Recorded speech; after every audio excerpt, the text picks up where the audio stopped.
Shalom, shalom, Israel. Ain't nothing but to do it just to get to it.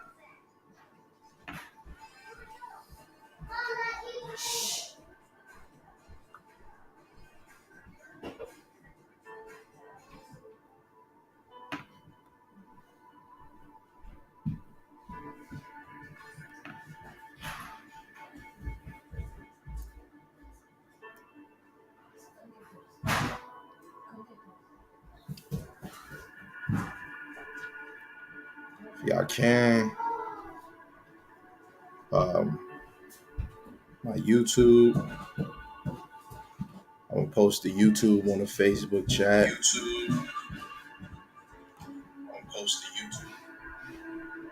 What is it?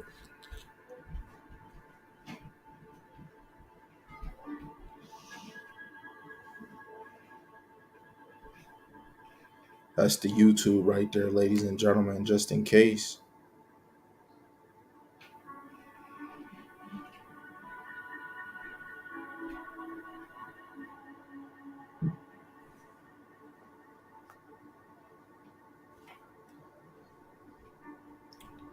Bear with me real quick.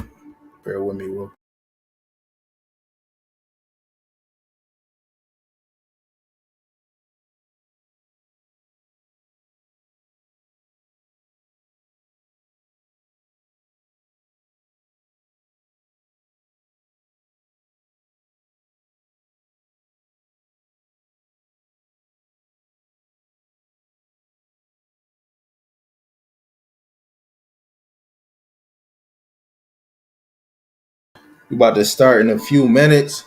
If you can, if you're on the YouTube, if you can, be much appreciated. If you like,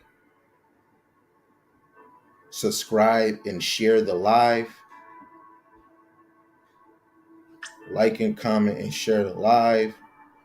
This one might be a little bit long, so if you want, you can get your pens and papers. I already know, some of you brothers and sisters might have majority of all these precepts lined up in your arsenal, right? And no shame on, if you got a scripture to add on, man, don't please don't be afraid to share it. Sharing is caring, right? Closed mouth don't get fed. So I'm opening my mouth saying, hey, all you got to do is post the scriptures. Post the scriptures.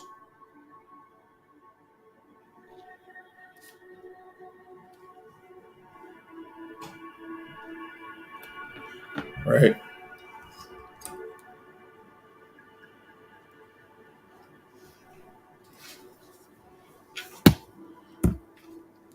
Okay. So first and foremost, I want to give all honor and all glory and all praise to the Most High Yahweh, Ba'ashem Yahushai, Ba'ashem Rakakwadash.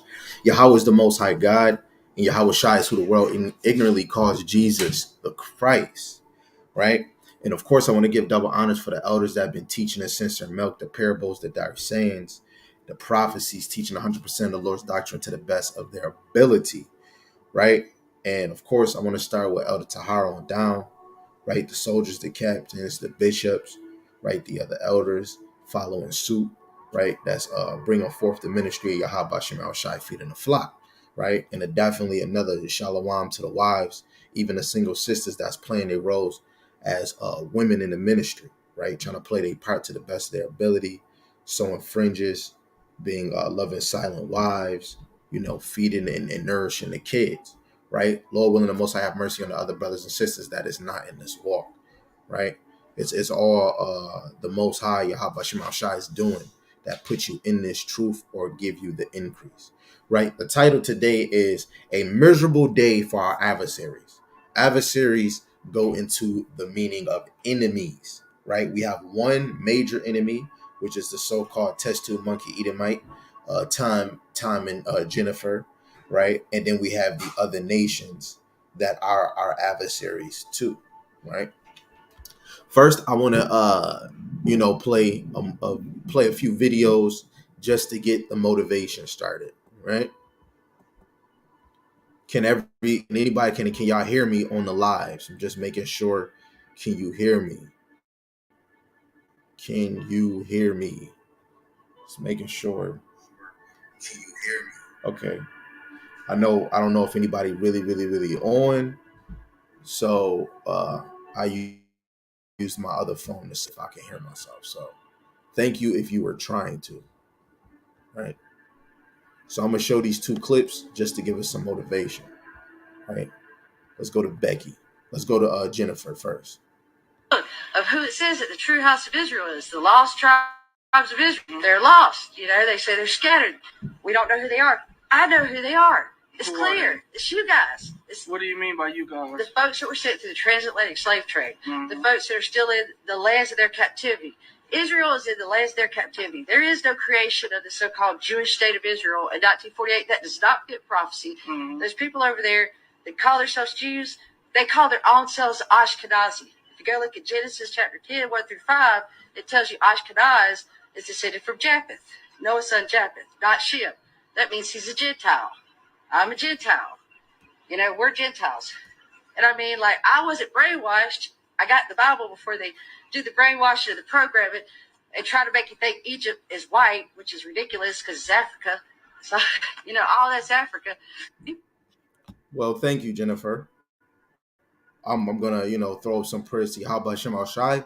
Lord willing, you are preserved from nukes, and you can actually become a lion shit picker upper. You know what I'm saying? Or you can not serve food, but you could probably pour some wine or a fan. You know what I'm saying? Lord willing, you can be preserved, right? For the coming of you serving in your servitude. I appreciate you for saying that, Jennifer. Now let's see what Tom has to say. Called blacks. I'm gonna just read it. It say white people coming out and admitting that they are the wicked and that we are the true chosen people of God. Wow, isn't that some motivation? Hispanics and Native Indians are the Israelites of the Bible, according to the curses of Deuteronomy 28. And the simple fact of the matter is that my people have lied to you and the whole world about the Bible and have sought to paint their images over your images and to replace you in the Bible, which is your history, heritage, and culture. And so with that basis of that understanding, I am telling to you, my white brothers and sisters, that we have been duped all these years. They are the chosen of God. They are the chosen of Yah. And God, even the God that we say we call upon in Christianity, is coming back to redeem his people. And it makes it very clear that the nation that held his people in slavery are going to fall. So-called blacks, Hispanics, and Native Indians are the Israelites of the Bible. Hey, they had to either be searching this word or, the Lord put a spirit on them to actually look in these scriptures. But the truth is all around. As men, you got the elders really bringing forth this truth, four corners of the earth, especially in Great Millstone. So he had to come across some Hebrew Israelite, regardless whatever congregation or title name, even though he's saying basic information, he had to either hear it from somebody else and then go read it for himself. Because I seen a video on YouTube with this guy, and he actually be having this Bible out flipping scriptures, right? So I just want to give all praise to the Most High Yahweh Shem Al Shai for having some of these damn test tube monkey Edomites to actually finally come out and say who the real people of the Bible, right? And before we really hop up in this thing, you know how I get in my thing. You know what I'm saying? That was it. Let's go to Judith. Let's see if my computer not gonna play games with me today. Dang it. Is it this one? Nope, it's this one.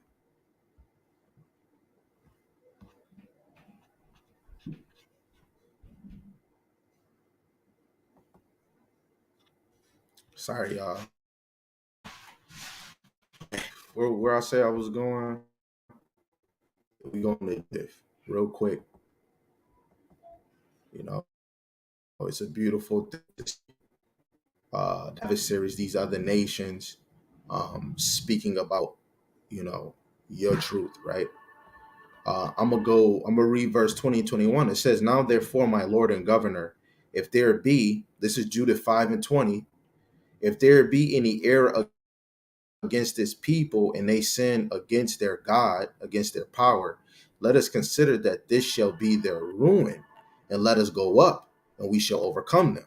Right? And the man already told you that it's his people that whitewashes and gave us the bullshit. Right? Verse 21. "But if there be no iniquity in their nation, in the nation of Israel, right? Let my Lord now pass by, lest their Lord defend them." Their Lord is not going to be able to pass by. He's going to and fro, seeking whom he may devour. But when that time is up, right, our Lord is going to defend us, Yahweh Shema Shai, and their power before them, right? And we become a reproach before all the world. We're seeing earthquakes because the Lord is judging these nations slower and slower. When you see, like I brought out in Luke, the 21st chapter, verse 22 to 26, Matthew 7, all the way probably to 10, where it says, let's actually go to it, right? Because the travail of a woman, the pain, when a woman go through her birth cycles, when she go through her menstrual cycle, that's how the agony of, the tribulations, the sorrows that's going to come upon this place is going to be, right? Where is it at? uh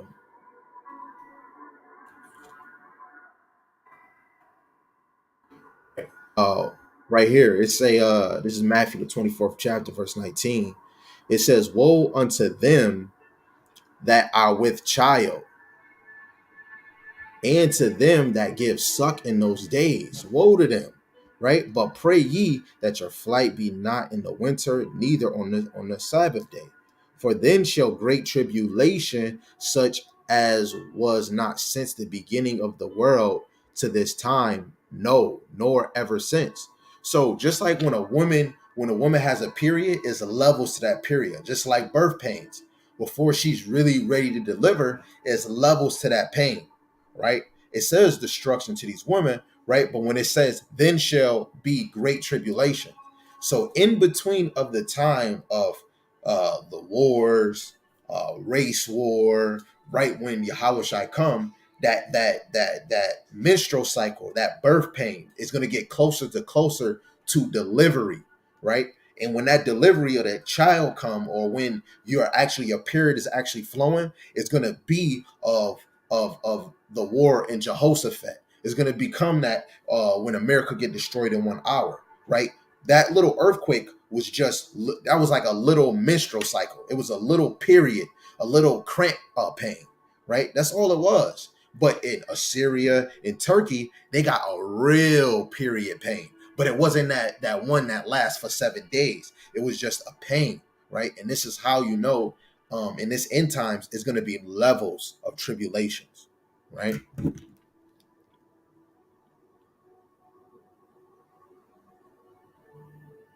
Right. So the next precept, since we gonna crack, no, before we crack it off, right? You seen I read Judith. I got another video real quick. This is just inspiration, and then we just gonna hop in the lesson, right?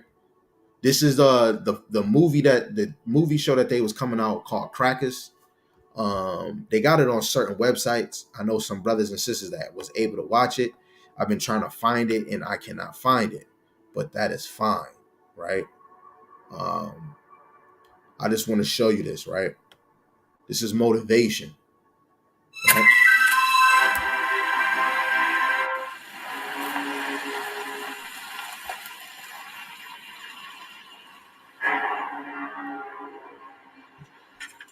You see that in the beginning, that's like Jake talking. You took our breath away, right? And it even tells you that in Limitations, I think it's 5 verse 5, right?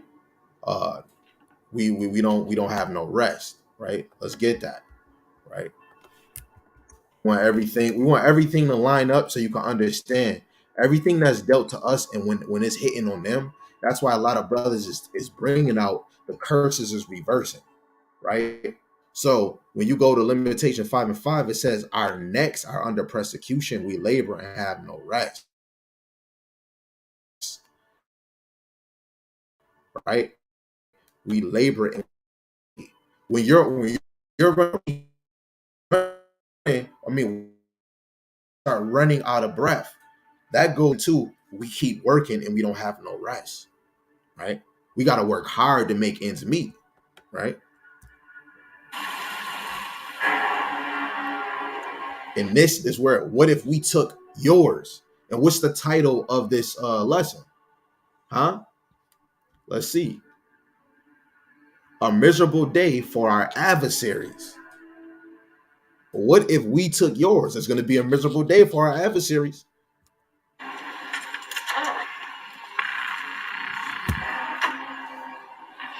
They raped our daughters. Oh, let's see if this is fake and true, right? And it's history books on it too, right? Um, Verse 11, Lamentations 5 and 11. They ravished the women in Zion and the maids in the cities of Judah, right? It's not only the test tube monkeys, but you got to think of the other oppressions, the other captivities we were in.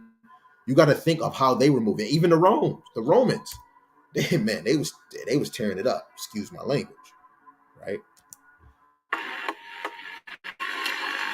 how's it going? Why don't you step out? What if we raped yours? Off your head, monkey. They stole our freedom. That black monkey, who the fuck you are? Fucking Mother Earth. Make sure I get. And look, it's not that we're going to steal the power of Yahweh Shem Shai is going to give it. We're going to take what is ours. We're going to take what is ours. Guess what? The nation of Israel ruling, that's ours. Right? To be rulers, that's our title. Kings, that's our title. Land, we're taking that back. Black master. What did he wait? What did I just say? The dangerous new beginning. Yo, in order to get to this new beginning, it's gonna be bloodshed, right? It's gonna be bloodshed, brother. Yo, look. I just seen a brother, Zion. He was really speaking some real facts. We supposed to be facing Mount Seir, man.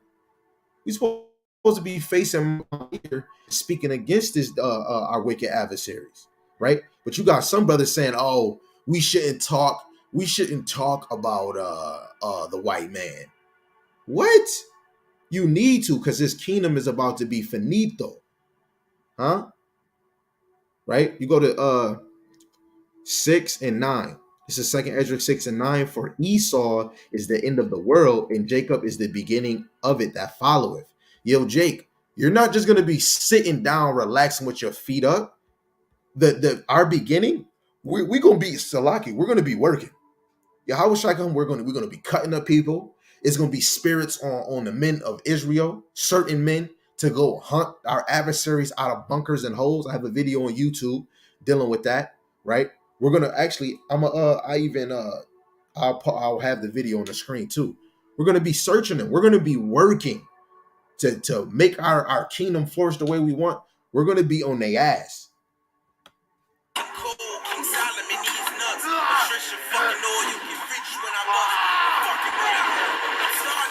So you know how Esau has a new world order? Man, when the new beginning is our new world order. They don't got the real new world order. The new world order is when real Israelite men and women are going to be changed to a twinkling of an eye, and we're not going to have this part-time flesh. I made that bitch squirt and created the Mississippi River. My nigga took a trip. What you looking at, Cracker? What's your name, Cracker? Michael. Please, I'll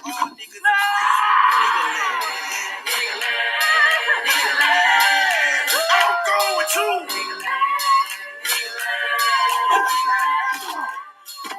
Where I come from, this isn't the way it's supposed to be. And you are, Cracker.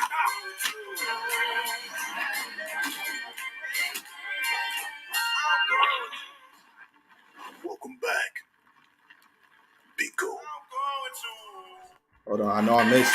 I don't know if they did the one part. You see, I'm just showing. I'm just showing, right? You ain't nothing new under the sun. What did we just read in verse 11? They ravished the women in Zion and the maids in the city of Judah. Man, in righteous judgment, they're gonna get back double in return. Yo, I'm gonna just say this, man. Y'all might get offended, man. Fuck the other nations, man. Man, F them, right? We gotta we need to hear brothers and sisters. I mean, men. We need to hear men of the Lord talking on the downfall of these nations. And of course, in between of talking about the downfall of these nations, we're going to talk about Israel getting, in order for a nation to get destroyed, Israel have to come up.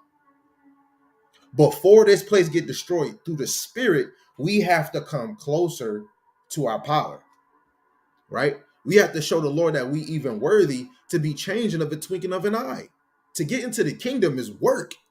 That's why we still here now in this damn captivity, because we ain't working hard enough. A lot of us is not waking it up. A lot of us is afraid to cry out, right? Or speak to the wind. Some brothers don't want to go outside unless they see a person. Look, I don't give a damn. You know, if a person do come, if they show an eye that they want it, but I understand the scriptures is only for the hopeful elect. The hopeful elect is going to be rulers. Or I mean, on this side, getting beamed up. But when we talk about being reborn, born in the kingdom, no, I'm talking about getting beamed up and walking in those holy gates, right? The hopeful elect is going to have their minds on the downfall of this kingdom. Yup, she don't like it. But how you think we felt? Yo, I have to keep pausing it. It's what they do to Jake. They was butt breaking Jake. So I'm glad that we seen an actual image of Jake not trying to butt break a damn test tube monkey. I'm glad to see that. Esau wicked. He gonna rape the woman and say, "No, I'm gonna rape your husband booty too." All praises that it was a different spirit working on here. That Jake was laying with a woman instead of a freaking man.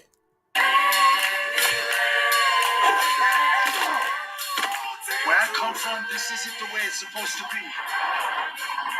And you are cracker.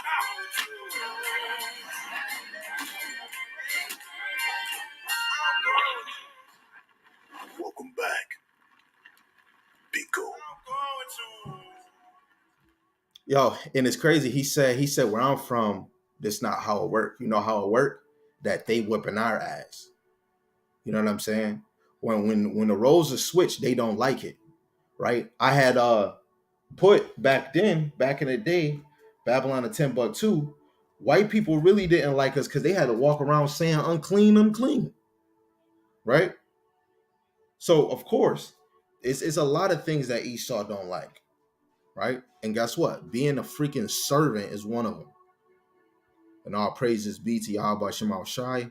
He's gonna allow that to come into tuition, right? I'm gonna bring out this verse. We're gonna bring out Ezekiel 35. Ezekiel 35 started off, verse 1 to 5. We read it in the New Living Translation. It says again, a message came to me from Yahweh, son of man, turn and face Mount Seir. When you go to Genesis, when you go into Genesis, when you go into Genesis 27, 25, you go to Genesis 36, you understand Mount Seir is the place that was given as a possession, to Esau, right? And what comes with that is Basra, their headquarters. Mount Seir is damn near Esau's land. That's his headquarters, right? And in a deeper level, America is Esau's Mount Seir now, right? If you go to it's I forgot. I wish I could have saved it. You type in America mountains, and certain scholars or certain people that search throughout America and compared it to other lands, they would call America a place of mountains, right? So this place is Mount Seir. This is the headquarters of Esau, and prophesied against its people. Give them this message from the sovereign Lord. I am your enemy, Mount Seir. Yahweh Shemal Shai is the enemy of Mount Seir, and the nation of Edom that's in Mount Seir is what? An enemy to Yahweh, right? And I will raise my first against you to destroy you completely. I will my first against you. You know who that first is? I mean, I will raise my fist against you. That's going to be Hamashiach Yahushai, and he's going to even send that vengeance through his hopeful elect. Can I please get like some orange juice, please? And it says, I will demolish your cities. New York is going to be annihilated. ATL annihilated.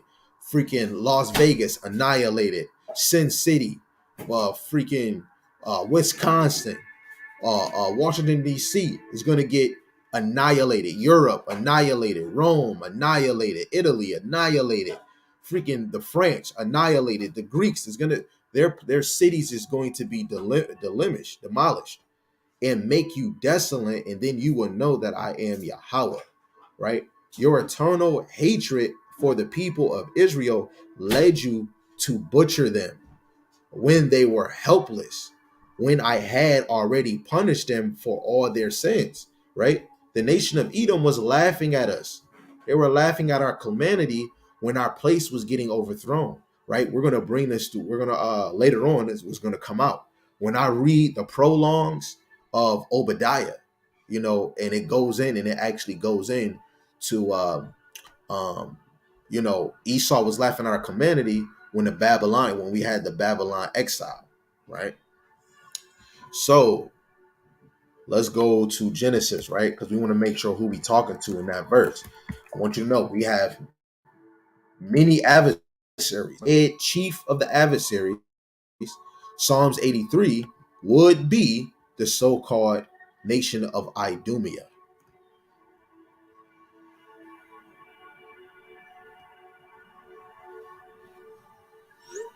Okay, so Genesis 36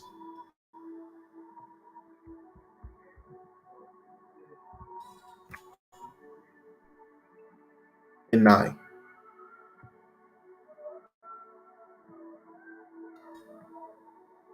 It says, this is the account of Esau's descendants, the Edomites who lived in the hill country of Seir.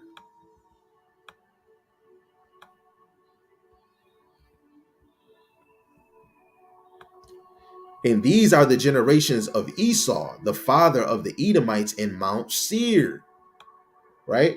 So the Edomites, this is the place of the Edomites, right? We're gonna go into this, right? Seir. Strong's H8165. Seir. Seir.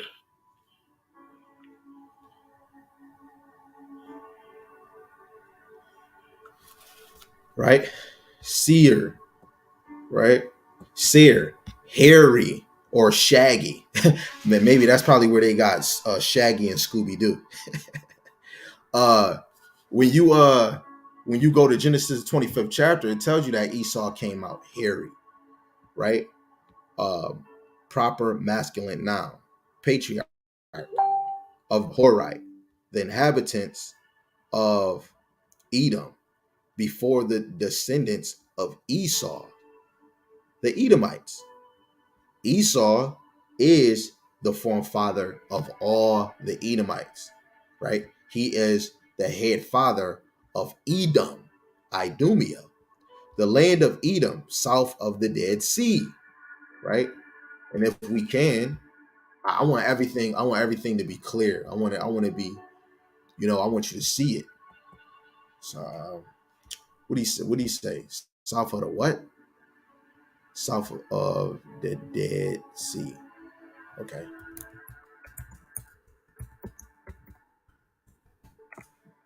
Okay.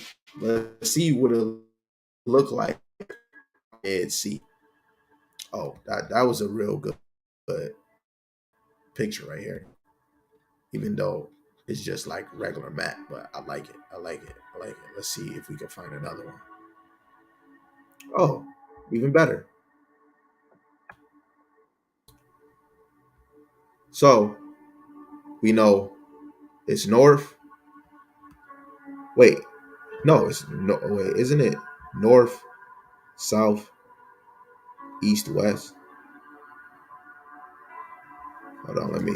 I gotta make sure.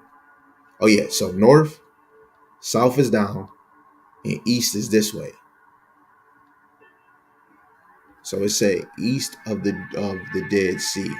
So if I see Jerusalem, we know Edom is not in the land of Israel. It's on the outskirts. Okay, that's the city of Salt, right? And we already know Jericho, freaking Sodom and Gomorrah is somewhere over here, right? Shittim, right? So Edom would be somewhere over here, right? Yeah, Edom would be somewhere over there. Uh, I guess I got another visual. I got another visual. Miss Miss Adar just sent me another video clip of the slave thing, right? So I'm just showing you just just backing up the facts. You feel me? Um let's see what Miss Adar had to say. Salaki, y'all.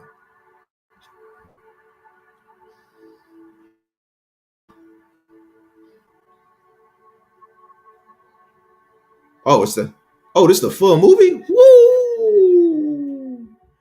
Oh man. Yo, look, I'm clicking it. If you watching this, any man, any woman, you know what I'm saying? It don't matter what your thought process is. If you want to see this beautiful movie, wait, let me make sure it play because sometimes things be having glitches. Ooh, oh man, I think I might have to end the thing.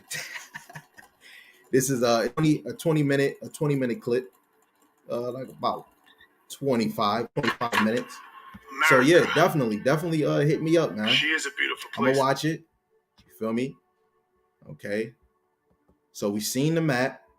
So the land of Edom, south of the Dead Sea, the mountain range in Edom extended from the Dead Sea to the so it was Atlantic Gulf.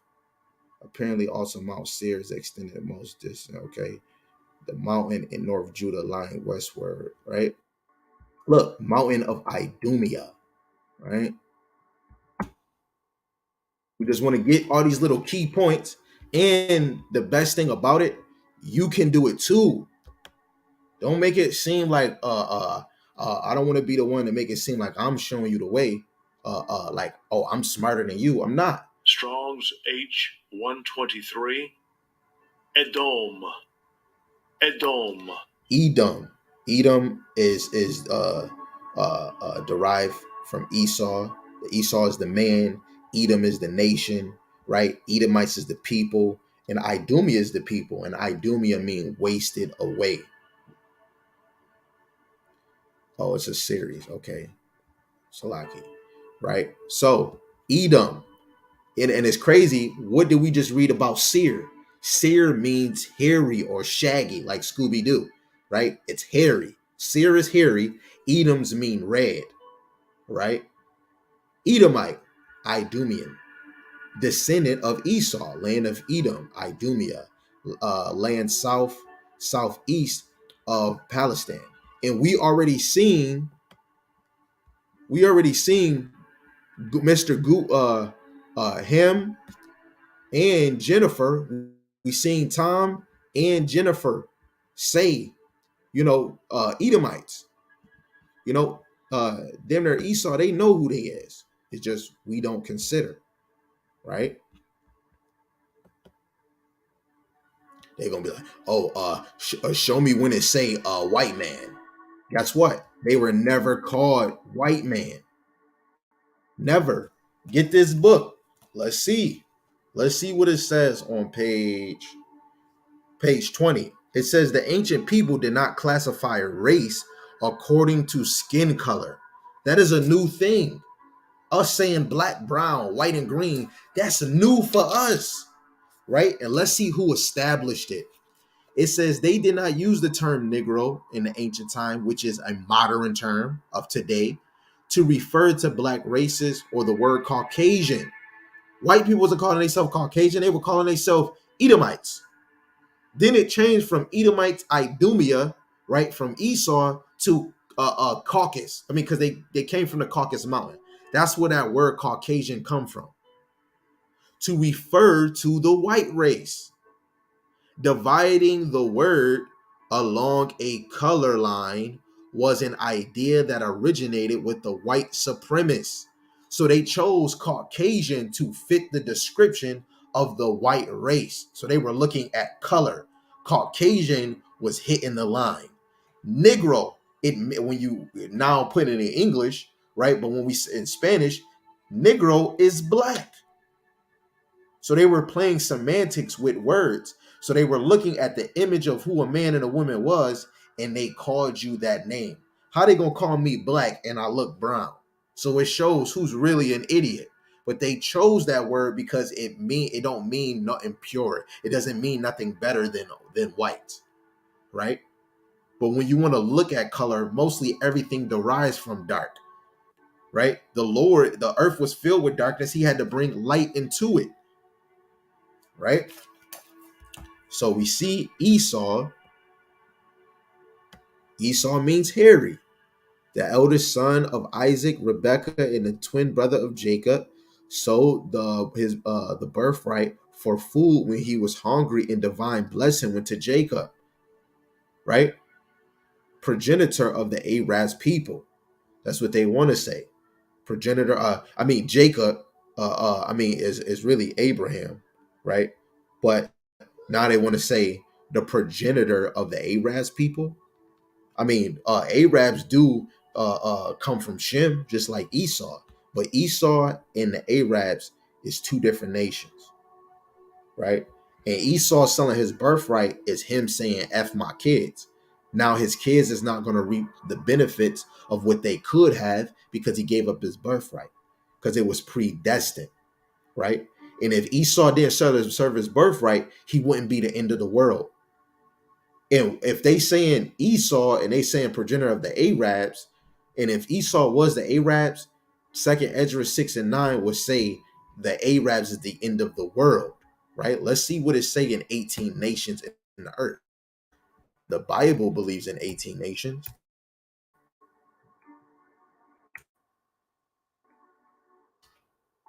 right? Let's see. And I know even because I even go to work, I work, and I know some white people. I even ask them how many nations in the earth. I would hear white people at work say it's 18 nations in the earth. You know what I'm saying? It's plain. This is the English names that Esau changed them. But if you go in the Bible, yes, 12 tribes, the house of Israel, that's Israel right here. But in the Bible, you hear Edom, Elam, Ashar, Aram, Ishmael. You don't see, when people say, show me white men in the Bible, you don't see it. This is English. English, my nigglets. This is not it. So the white man is Edom. How can he be the progenitor of the Arabs? No, right? And I have to clear that up because I know how Jake is. That should say that. I bet you is a old somebody that actually believe Esau is a Muhammad Mabubu. They would be excited that they just seen that. But guess what? We're gonna fix it. So you see the 18 nations, Israel right there. These is the English names. This is the names that he called you in the Bible, right? I would believe this would be Hebrew in the middle, right? But Arabs is a different nation. Let's see what it says. Tables of nation. How many nations you see? 18, right? So let's look at the word progenitor, right? Lord willing, y'all paying attention to every dang detail.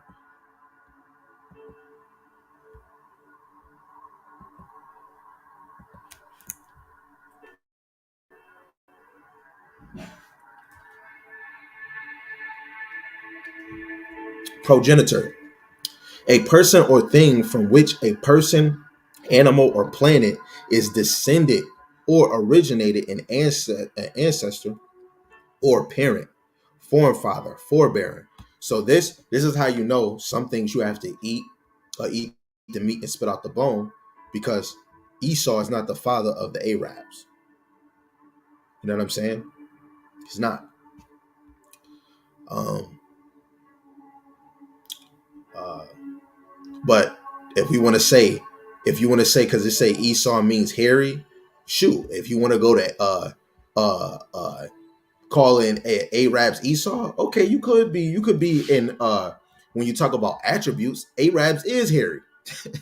You know what I'm saying? It tells you that Esau is the son of Isaac, right? And Esau, he had wives from Arabs. He got daughters from the Arabs. So a lot of people mix Esau with the Arabs because he had wives from the Arabs. But if he's laying in them, guess what?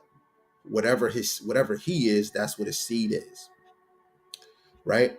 So let's get in this thing. We're gonna go. I will have to get off this page because they don't got the apocrypha. All right, we're gonna go to Baruch, the 4th chapter. This is when we dig in there, right?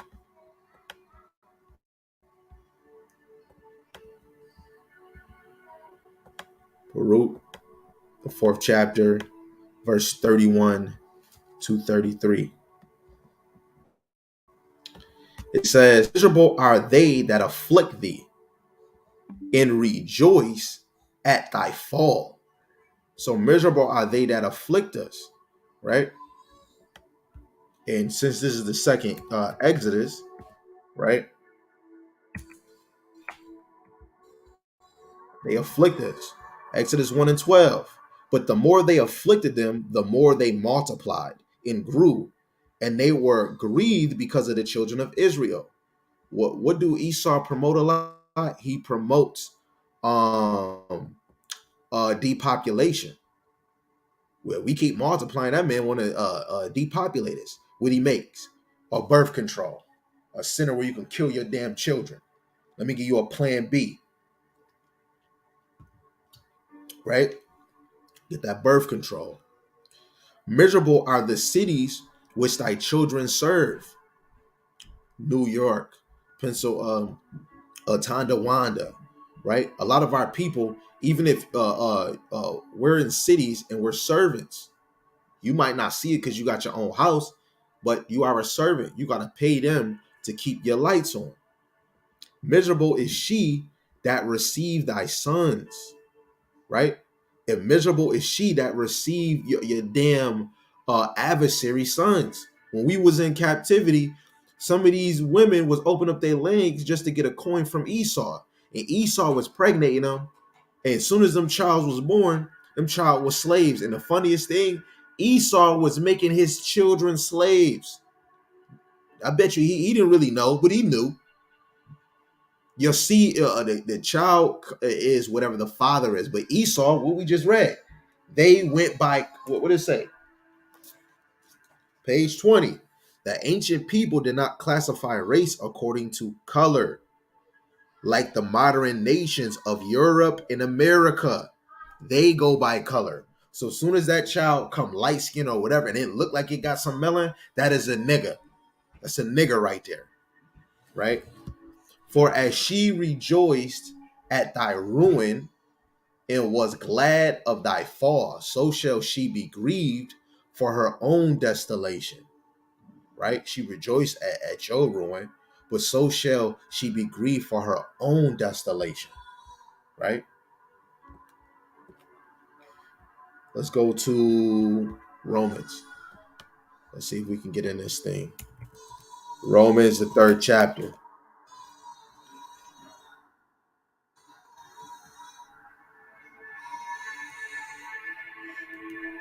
Romans, the 3rd chapter, verse 16 to 18. It say destruction and misery are in their ways. Destruction and misery are in thy ways. There's no way around it. Destruction and misery are in thy ways. right? Look, we over here talking about bombs. We talk about COVID, Ebola, HIV, AIDS, right? Homosexuality, right? Our adversaries is bringing destruction and misery our way. Look what they did to the natives, right? Uh,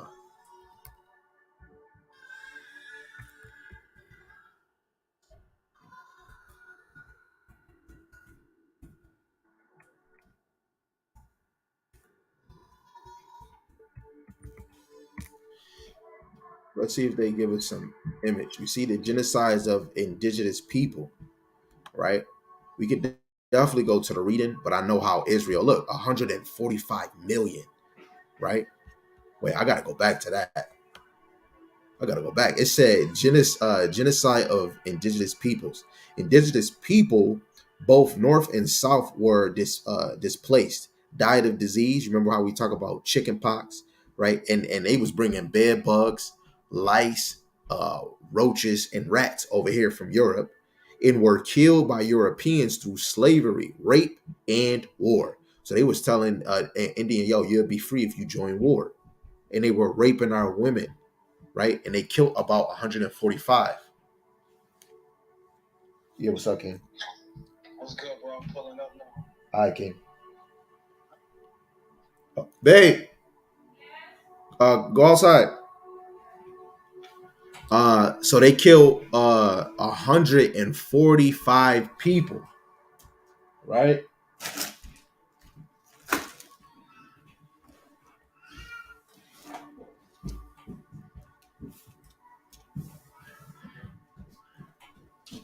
Do you see my wallet?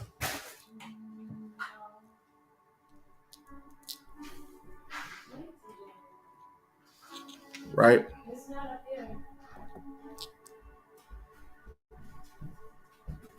Oh, it's probably in my pants upstairs. Right? So Salaki, I had to, talk to my wife. Right? So this is an image. Look at the natives defending themselves. When you watch the movie Pocahontas, didn't they rock this? Wasn't they wearing this stuff right here? These weird ass, ugly ass helmets. Excuse my language, right? These are same fools in Pocahontas, man. The natives in there chilling, got the babies and all of that. But guess what? Our people wasn't following the ways of Yahweh Shem Shai, right? I'll send the rest of the bread. Okay. You tell them no, you can tell them. Right? And this is more of them getting killed now. Sending it to the king now. That right? Look, you see the white, you see this is the Europeans on the left side. You see that dumb American flag right here on the left side. Then you see the natives, right? You see our brothers Reuben, Gad, Zebulon. So they over here, man, trying to defend their land, right? When Native Americans, right, were slaughtered in the name of civilization, right? Come on, man. We're gonna keep finding videos. Look, then you go to school and they try to push this in your face. Oh, they're so nice to us. They just want to show you what looks good. Probably when they first came over, hey. Because when you go somewhere, you don't know if it's snakes gonna bite you, a freaking dinosaur gonna pop out. So you gotta observe. You gotta observe the land. You gotta see the tools that they using. Look, they got guns. Our native brothers and sisters, they wasn't using guns. They was using regular swords. Now you can leave it out. Leave that out, baby. Right?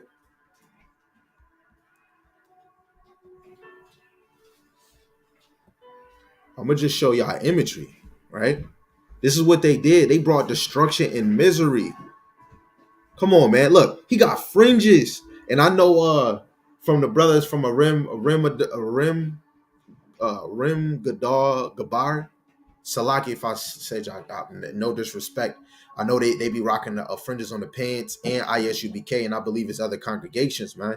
That motivated me right there, man. You got the fringes on the bag. That's probably a blue line right there, man. He got the feathers that remind me of Yawasat from HOY, man. Because I remember, when we went to DC and he had the Indian hat. Him and the other brother from the New York congregation, man. You feel me? This motivation. Yes, we're talking about the misery and destruction that Esau has done to our people, right? But you have to know who we're talking about. First, we have to give you the imagery. Look at these Englishmen, the Europeans coming over to this land, right? I don't know if y'all seen the movie Apocalypto. The last scene in Apocalypto, that ship came and you had the main character of Apocalypto. He was running from like two Indians, and this is not what they did, but how they was looking at the sea. That's what they did. You feel me? That's crazy. That really remind me of Apocalypto, man.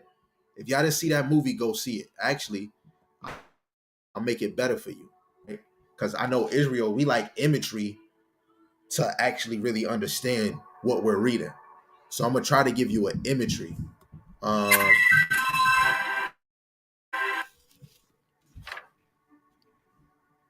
Apocalypto. Here's Apocalypto.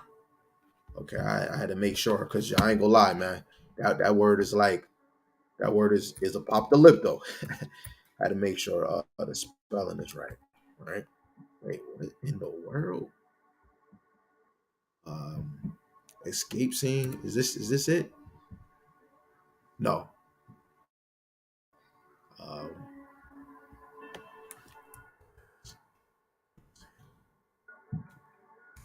oh,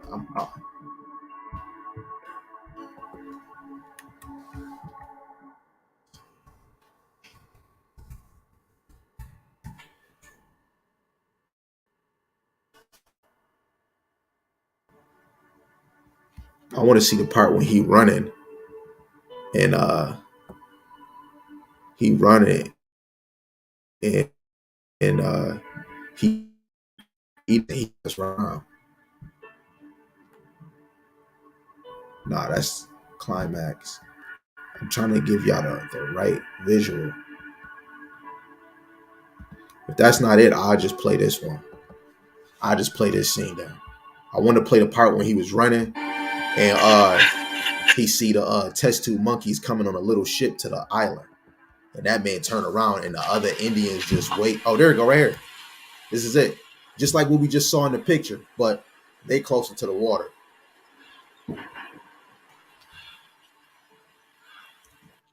And like I got on this shirt, somebody said it was an Edomite. It's a native man right here. And just like they got in here, the Mayans, basically when they built a half-built pyramid, it lets you know that these are the same brothers and sisters that came out of Egypt, right?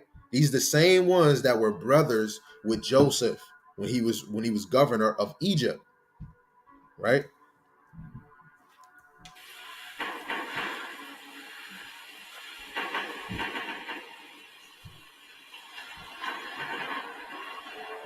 See?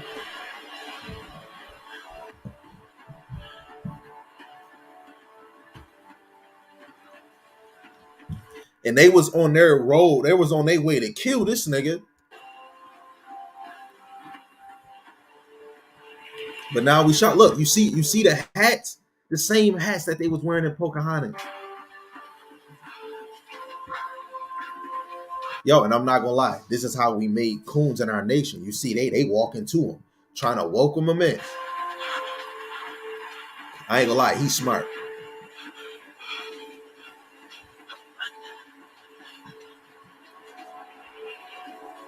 Look, they bring a Christianity, that Roman Catholic Church with them.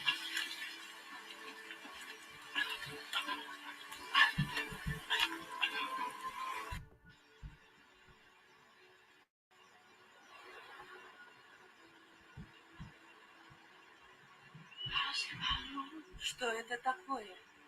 You know what they talking about? They talking about a red man, a demon, a devil coming over. So what we gonna do?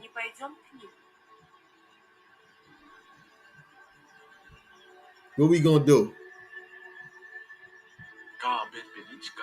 We gonna keep on moving.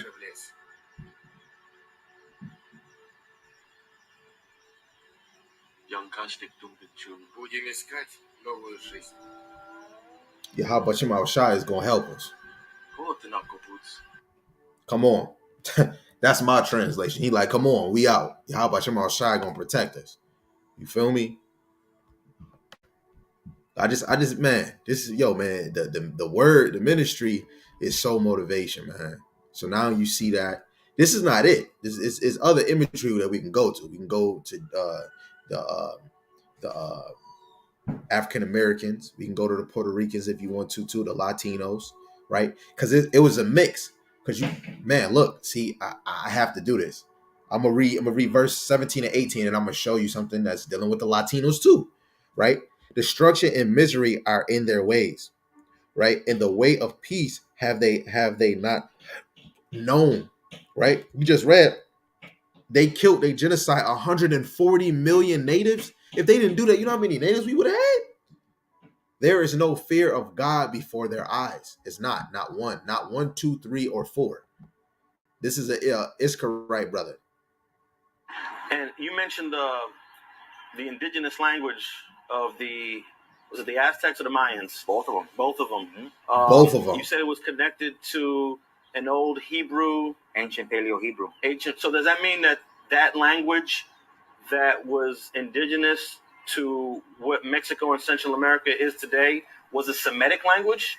Yeah. So what the schools teach you is an indoctrination. You get inducted into this indoctrination of what they want to call you, or what they tell you that you are. So, for instance, our people get called Hispanic, right? So Hispanic, not knowing what that term means, we call each other Hispanics, but that was under the Spaniard captivity. When the Spaniards came in 1492 and, raped, robbed, and pillaged, the people of Mexico. You go to Second Esdras, the 13th chapter, the 10 tribes of Israel were already in America. So the Latinos and the natives was here, regardless if you believe it or not. This is a Crip right here. He from a gang. And this man, you don't see no fringes. He not wearing a garment. But he's just giving you straight facts out his own mouth, right? How they knew you were under that captivity was by calling you an Hispanic. How you belong to a family of a Spaniard that took you. You worked on their plantation. You were given their last name, like my last name, Ayala. That comes from whatever captivity my family got taken into. And maybe we have to work on fields, whether it was picking, tobacco or whatever that family had us doing. That's what we did. Now Latino is different. Latino's under the Grecian captivity. That's if you were Latino, or hey, you got to know, a lot of Israel got messed up in different, like going into Greek captivity, coming into Rome captivity. But you have to know, a lot of handful of the Northern Kingdom didn't even like it was the Babylonian and then the Assyrian captivity before the Persian Medes in the Greek captivity. But you have to know, some of the Northern Kingdom was still around. But the 10 tribes came to America before going to a Greek captivity. But it was still a handful of the Northern Kingdom that did get in the hands of the Grecians, right? And a lot of us couldn't call ourselves Hebrew Israelites. We couldn't call ourselves Jews, Benjamin, Judah, or Levi, right? And let alone, we wasn't out saying, "Oh, I'm a Hebrew Israelite." You wasn't doing that. And when you look, and this is why I love history, man. When you go to back to page 20, it says the ancients including the Greeks and the Romans, identified people according to the national or tribal names. So the nationality of people would be Edomites, Hebrew Israelites, Moabites, Ammonites, Hamites, Canaanites, Egyptians or Mezaram, right? Cushites, right? We could keep on going, right? You got Japhites. We could keep on going. That's nations. And then you got tribals like the Ethiopians, they have tribes. The freaking the Hamites, they had tribes too. The Israelites, they have 12 tribes. You know, you got to understand how things is broken down, right? They differentiated both of them is Latino actually meant that your bloodline dated back to a Grecian or a Greek. See? So that means if you were called Latino, if people like, because I have some Latino brothers and sisters that rather be called Latino than Hispanic. So in history wise, if it's majority of our brothers and sisters that know a Latino, I'm not Hispanic, you got to really think, trace them all the way back.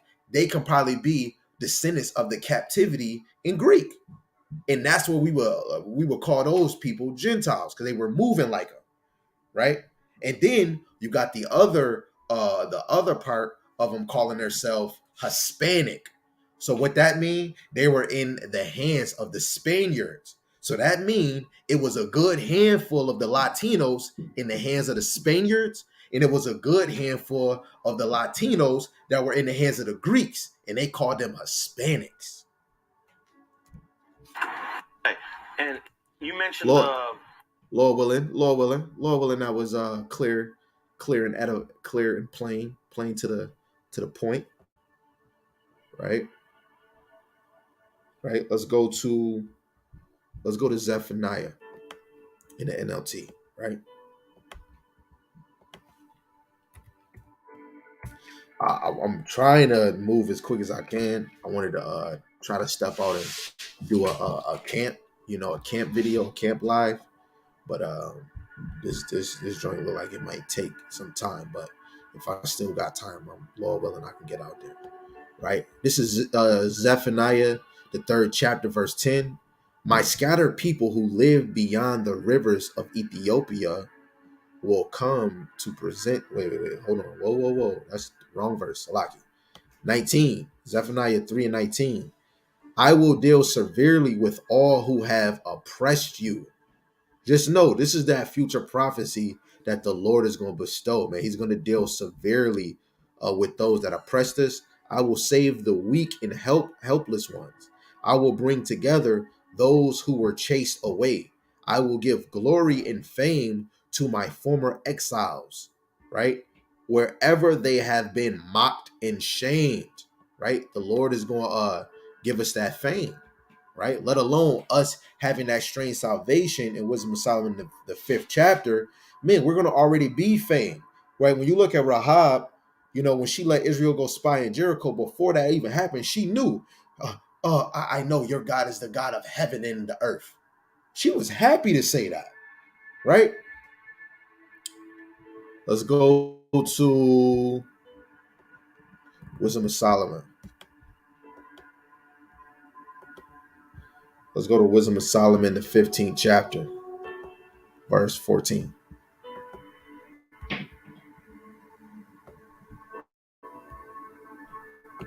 It says, and all the enemies of thy people that hold them in subjection, all the enemies of thy people, all of them that hold them in subjection, servitude, are most foolish and are more miserable than very babes, right? Our enemies is foolish and they're miserable. Yo, they miserable because they're trying every tactic to break us down. I'm telling you, they don't want you to get the kingdom. I'm telling you, I know for a guaranteed Edomite baconator that these fools foreign father grandparents was telling them history facts. Hey, when I die, you better continue my plan. Because tell me, off of decades and decades, some of these niggas had to die. From the elite to the elite to the elite, some of them had to die and then bestow and give it to their children. Right? This is Exodus, the 1st chapter, verse 13. The Egyptians made the children of Israel to serve with rigor. We had to serve with rigor. Let's see what the word rigor mean. Uh, P-rec, P-rec. Strong's H 6531. Perech. Perech. Pereh, right? The biblical usage, harshness, severity, cruelty, right? The root meaning to break apart, fracture, severity, cruelty, rigor, right? We got hit with rigor, servitude, right? The Egyptians made the children of Israel to serve with rigor, right? You have to understand later on, I'm not going to try to spoil it, right? We are going to actually do it right now. I was too fast to speak. Exodus, the 20th chapter, verse 2. I, Yahweh, thy power, which have brought thee out of the land of Egypt, out of the house of bondage. So Egypt is the house of bondage. Before we go into that, I just want to make it clear because I know a lot of people get butthurt when you brothers use this for America. Oh, that's not right, bro. That's going off. Strong's H 5650. Eved, right?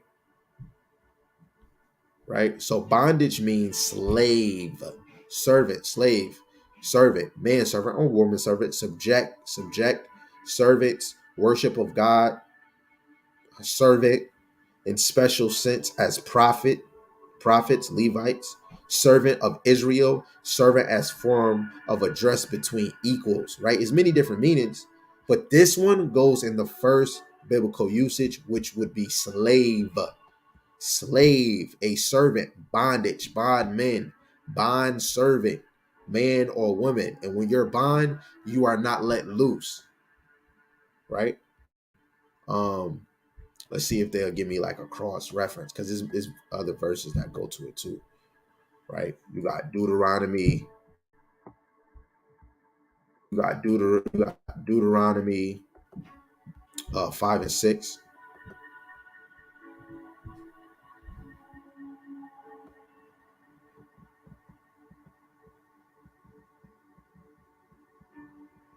Let's see if they'll give me at least one.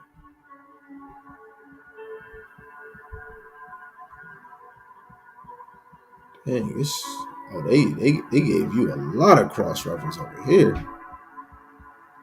Man, I'll just go to a Deuteronomy on that. Deuteronomy 5 and 6, just to show it, say somewhere else. I am Yahweh thy power, which brought thee out of the land of Egypt from the house of bondage. He even continues to say it in many other chapters. He said through the prophets, just to let you to remember, because this is the first bondage Yahweh Shai ever took you out of, right? And we have to understand that that's what Egypt means, bondage. Egypt is the house of bondage. So you have to go to Deuteronomy, the 28th chapter, right? Because we're talking about all our enemies, but then you have one specific enemy that's the head of all of them. Because the Bible is a story and it has main characters. When you watch a movie, it's going to always be a main character in that movie. And then you're going to have side parts, right? You might have an add-on. When you watch Power, I don't know if y'all watch Power, but Power, it would be Ghost and Tommy, right? You Empire, Cookie and Lucius, right? You could be watching Utopia. Is really the girl Jennifer, but it's the people that's actually walking with her, but it's really the scientists. It's whoever's always on the camera the most, right? Black Panther is really supposed to be Black Panther and his family. You see in this new one, it was Black Panther's sister, right, and the mom, then Black Panther's girl, but it was majority the mom and the daughter, right? So when you look at the Bible, you have to look at it, okay, the Bible is dealing with nations. Let's deal with it when the nations come together and when the nations go their own way, they go to their own possession. Then let's go to the main who's the main point. Because after you figure out where the nations is going here and here, it starts off with Israel going in, and then it furthers on with Joseph in Egypt, his dream, his situation, and then Israel come to Egypt. We come great, and then Moses comes into play, and then we're exiled or we're taken out of Egypt. And that's where it comes into Moses giving the first 5 books of the Bible, the Torah, right? And it wasn't given to everybody. So we have to know in the story is dealing with Israel, the whole point. And then it shows Israel is given these laws, statutes, commandments, and then if you don't, blah, blah, blah, blah, blah, this is what will happen. He didn't do this with Esau, Ishmael, freaking the African booty scratchers. He didn't do those for them because they didn't go into captivity the way we did because of what we done. Anybody else that went to captivity, they went to captivity because what they done. But the Lord put us in captivity because we didn't serve him, right? And I just had to go on that rant just to make it plain for you, right? Deuteronomy 28:68, and Yahweh shall bring thee into Egypt. What is Egypt? Bondage, the house of bondage, again with ships, right? Before, how did we go to Egypt? We walked. You go to Deuteronomy, it was a famine in Canaan. Da da da da da. Joseph kept a brother, and he said, "Hey, let me keep Benjamin." He was putting stuff in there, accusing them, but he did. He said, "Hey, bring my father, bring all Israel with you," right? And what he do? He brought the house of Jacob with him. All Israel, I think 66 to 70, came to Egypt, right? And they were walking their way to Egypt, having a good time. That Pharaoh died, and then it eventually became servitude because the new Pharaoh didn't know Joseph, right? So that means we went to bondage again, but we went on the way of ships. By the way thereof I speak unto you, thou shalt see it no more again, your homeland. There ye shall be sold unto your enemies for bondmen and bondwomen, and no man shall buy you. Right? Let alone we're not seeing our homeland, but we're not seeing Egypt. We're not seeing Egypt again. We might see it on TV. We're hearing stories about it. Some people might go to Egypt, but it's not the time for us to really go back. Right? You can go back if you want to. You still got to serve the Lord, right? But for me and you to really sit like, I ain't gonna lie, I want to build up my faith more. I want to see this place get destroyed. I don't want to run away from it getting destroyed. I don't want to run away to a disaster. Oh, this place is a headache. Anywhere I go is a freaking headache because the world is in the hands of our adversaries, right? And this is where majority of a lot of these prophecies is going to take place because this America is the centerpiece. America is the new Basra for the Edomites. It's not the same because they're the Philistines, the Ashkenazis, like the lady said, they run Israel, which is Palestine now, right? And Esau and Amalek, they're not running at their land. Amalek and Edom, like I'll show you in the map. They're not running that more.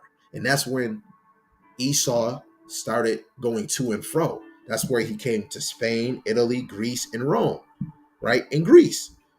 Because he was traveling to and fro, seeking whom he may devour, right?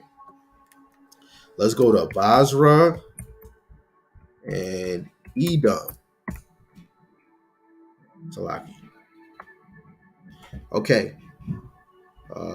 There we go. This is beautiful right here. Basra. This is Basra. Edom is this. This is all Edom. Edom is right next to Israel. It's on the outskirts.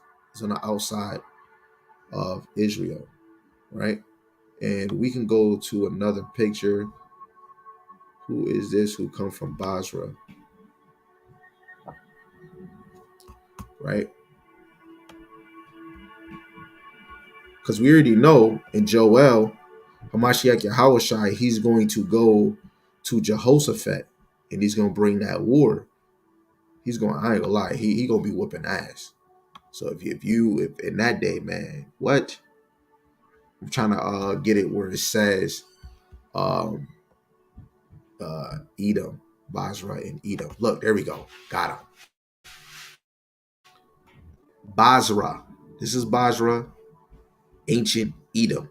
This is ancient Edom all the way over here. And this is Basra. Basra is the headquarters. Edom is not, they not moving the same way they was back then. They didn't stay there. Yes, but Esau going to and fro. He's conquering land here, there, and there, and there, and everywhere else. Right? Hold on, I gotta write a little passage, little mark right here on my handy dandy notebook.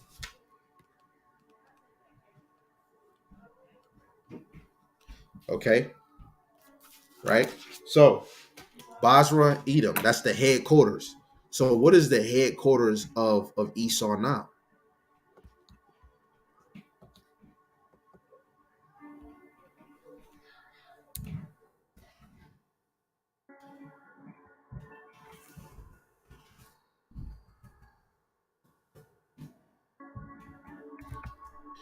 I know I probably shouldn't even be typing this on here because I highly doubt they're gonna say, Google not gonna say the headquarters of the white man is America. I highly doubt they're gonna do that.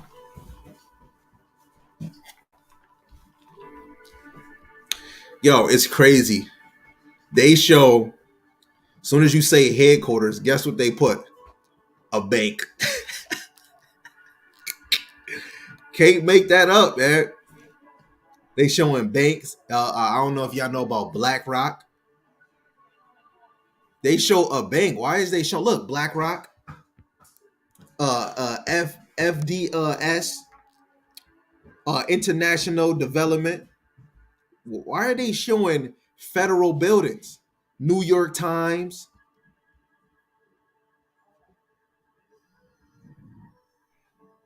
Campbell's. Close that door. Yeah. So why are they showing all these buildings? Right? Because Esau is running the damn world, man. Banks, telemarket, man, anything it. Just had to show you we're in bondage, right? So now we're basically attacking directly who we talking about, right? Because we talking about all adversaries, but who gonna get it the worst out of all nations is going to be Tom, right? Deuteronomy the 30th chapter, verse 3. That then Yahweh thy power will turn thy captivity, have compassion upon thee. So slowly but surely the Lord is turning our captivity. Homeless people, you see more homeless Caucasians on drugs. Other nations is getting on drugs, right? When you talk about meth, mostly our people ain't doing meth. That's you, Heather and John. And will return and gather thee from all the nations, whether Yahweh thy power have scattered thee. This is going to be a great day for us, but it's going to be miserable for them. They're not going to have workers no more. They're not going to have dominant control. But look at this. Anybody that ruled before our kingdom, they have a part-time rulership. It's only for a moment. So you better enjoy it while you can. Only an idiot wouldn't enjoy his kingdom, right? Sure, I shouldn't have to go to every Edomite. Hey, this is your kingdom. You should already know. This is Isaiah the 11th chapter, verse 12. It says, He will raise a flag among the nations and assemble the exiles of Israel. Right? He will gather the scattered people of Judah from the ends of the earth.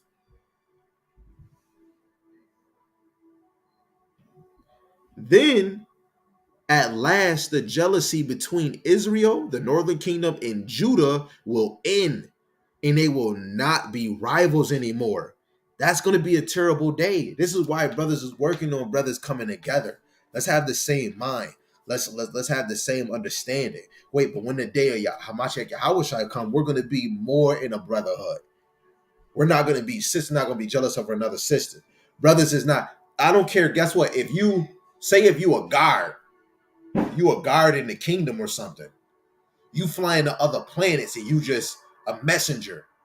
And somebody else is a ruler of slaves. Somebody is the punisher or whatever. Everybody's gonna have a role in the kingdom. And none of it, we're not gonna, oh, I wish it's not gonna be jealousy no more, right? But Esau got us in a certain way. We gotta be different. We gotta hate each other. We gotta have jealousy amongst each other. That's why when he raised that flag, man. And guess what? Israel, we don't have our own flag. Israel over there, these damn Palestinians, they got their flag. Russia's got a flag. Germany got a flag. The African booty scratchers got a flag. The America got a flag. China Ling Long egg roll. The Japanese, they got a flag.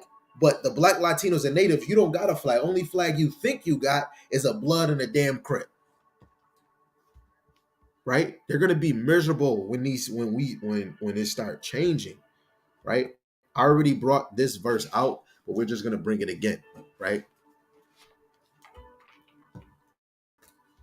We're gonna bring it out again. Second Esdras, the 6th chapter. Verse 9. For Esau is the end of the world, and Jacob is the beginning of it that followeth. Now, when you look at John 3:16, this world is different from the world in John 3:16. Right? Esau is the end of rulership. Esau is the end of this world on this side of the flesh, right? Of freaking man-made technology, right? I don't want to take away technology because we might have we're gonna have way better things in the kingdom than we have now. So we're gonna have something that's double times this, right? But the fake booties, right? In order to get confidence, I have to be a celebrity, or I have to get fake boobs or a butt just to get people to like me. All of that's Esau's world, right? Rebecca wasn't like, oh, let me go get a butt. We wasn't moving. We were more in tune with Yahweh Shema Shai, and it's about for us to be thinking. It's really about to end. It might not be tomorrow, next week, next month, the next 6 months, or the next year, or the year after that. But no, it's going to happen, right? It's going to happen, right? Let's go to Second Thessalonians, the 1st chapter. We're going to read that KJV, right? 1st chapter, verse 6-9, right? It says this: seeing it is a righteous thing with God to recompense tribulation. Recompense means pay back, repay. Repay tribulation to them that trouble you. And to you who are troubled, rest with us. When Yahweh Shema Shai shall be revealed from heaven with his mighty angels, right? That's a day that we cannot wait for. But first and foremost, these trials and tribulations have to come before the coming of Hamashiach Yahushai. In flaming fire, taking vengeance on them that know not God. That's where you go to Luke, the 12th chapter, verse 49. The earth being on fire. I come with fire if the earth is not already kindled. Yahweh Shai is going to come with flame, even though the earth is going to already be in turmoil. They're going to already be in war when Yahweh Shai come. And that obeyed not the gospel of our Lord, Yahweh Shai HaMashiach, who shall be punished with everlasting destruction from the presence of Yahweh Shema Shai and from the glory of his power. Right? Let's go to Zechariah just to back that part up. The 14th chapter, the 12th verse. As soon as Esau's rulership is over. Damn, I just got some glasses, can't even see. 14 and 12. Right? It says this. It says, and this shall be the plague wherewith Yahweh will smite all the people that have fought against Jerusalem. So guess what? I start saying this when I go in the store, because what it says in this book, that back then Esau, when he had to go in the room, he had to say unclean, unclean.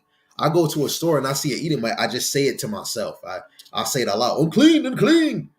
You know what I mean? But I know, I believe it, I understand it, and I want to be prepared. I want to be ready for it. I want to be worthy enough to a lot of us not even worthy to see the nations be destroyed. We're not even worthy to see that.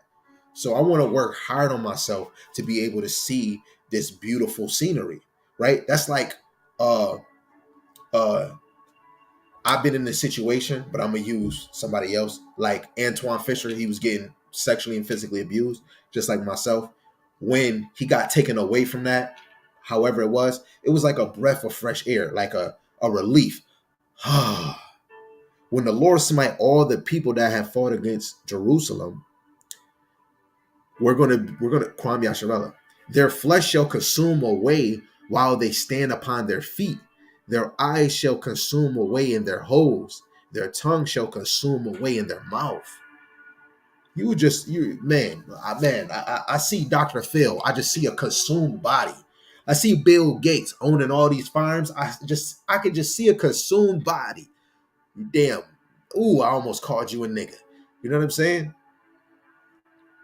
see Donald Trump. I see a consumed body, right? Joe Lyon. I see a consumed body.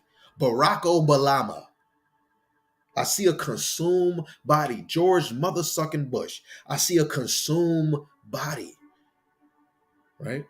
But even in myself, Lord willing, the Lord protect me from being consumed my damn self. You know what I'm saying? Lord willing. Let's go to Obadiah, because this one is gonna get real. First and foremost, I really want to get into Obadiah. We can go to Obadiah, the first chapter, the fifth verse. But before we get to it, I don't think that this will let me. I don't think it will. So let me see. It's an app. It's an app that me, my brothers, both of my beautiful ladies, Miss Adar and Miss Gabar, we have this app. It's called U Version Bible, and it puts all the translation in one app, right? And like the KJV 1617, the 1769 King James Bible, it usually has the prologues of each book before, right? And probably the 1611 too, right? And sometimes they might not go too far, or they will, or they might give you a little short something. But this is the introduction, the prologues of Obadiah. I'm gonna try to see if I can get it put up on the screen so that y'all can see it instead of just looking at my mouth move. Um,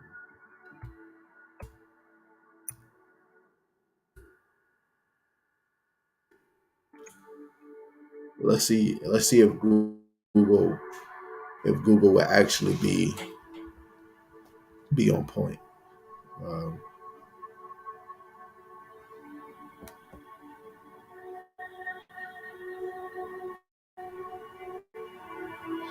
that's not it.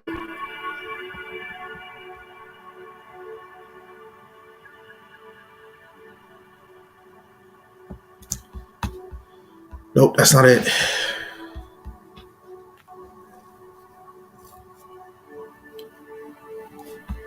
Let's try this one. If this don't work, I'll just read it from my phone.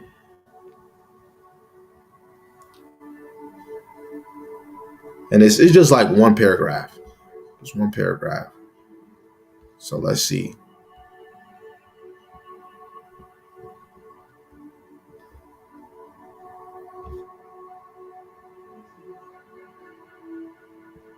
Yeah, I don't know what the hell that is. So lucky. So I'm gonna just read it from my phone, okay?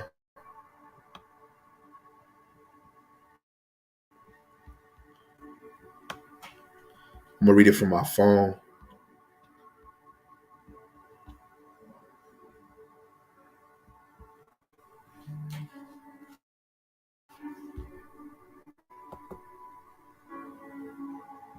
Right. So I'm gonna read it from my phone. Like I said, this is what I'm reading. This is called the Obadiah. Like you can swipe over and it takes you to the first chapter. So this is the instructions. Like when you go to the book of Ecclesiastic, It's prologue. This is a prologue of Obadiah. So I'm gonna read it right before we go to verse 5. It says, Obadiah is a very short book of only one chapter with of 21 verses. It is a concise prophecy of judgment, right? And prophecy means a prediction, something in the future, right? A prophecy of judgment against the country of Edom, Judah's neighbor south of the Dead Sea. So the Lord is talking about the same ones that is on the south of Judah, right? On the south side of the Dead Sea, right? The neighbor of Judah, right? And I showed you that on the map. And today, uh Satan, the spirit of Satan, right? He goes to and fro. And Esau is the physical form of Esau in the flesh. Of the devil in the flesh. And he goes to and fro, seeking whom he may devour and conquer. And history, that's what he did, right? It says Edomites trace their ancestry to Abraham's grandson, Esau, and thus were ancestral related to the Israelites, whose lineage was from Esau's brother Jacob, known as Israel. While these were related peoples, there were also age-old nemesis between them.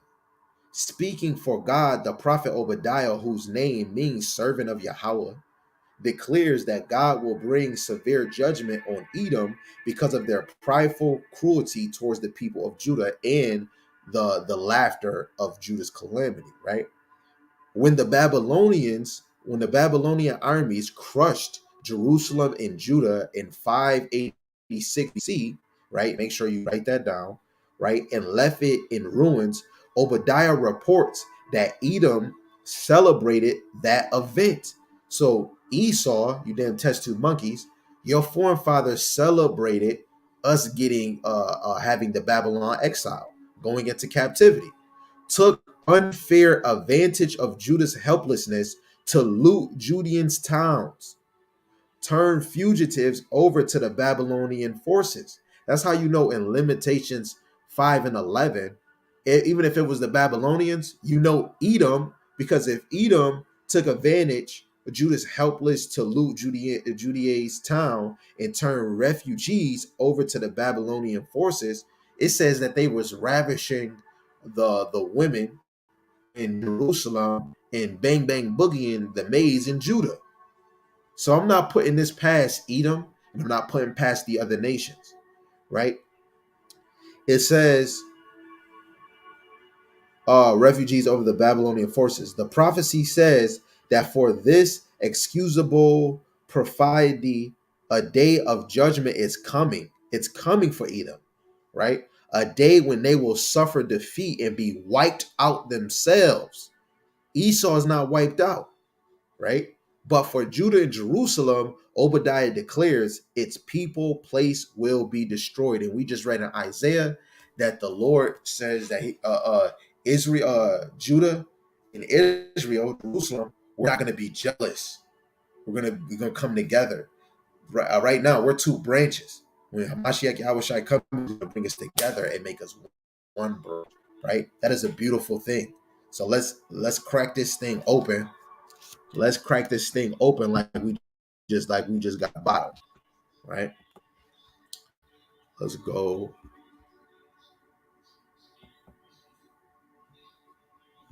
We have Obadiah, the first chapter, verse 5.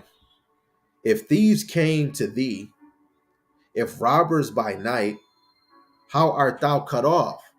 Would they not have stolen till they had enough? If the grape gatherers came to thee, would they not leave some grapes? How are the things of Esau searched out? How are his hidden things sought up?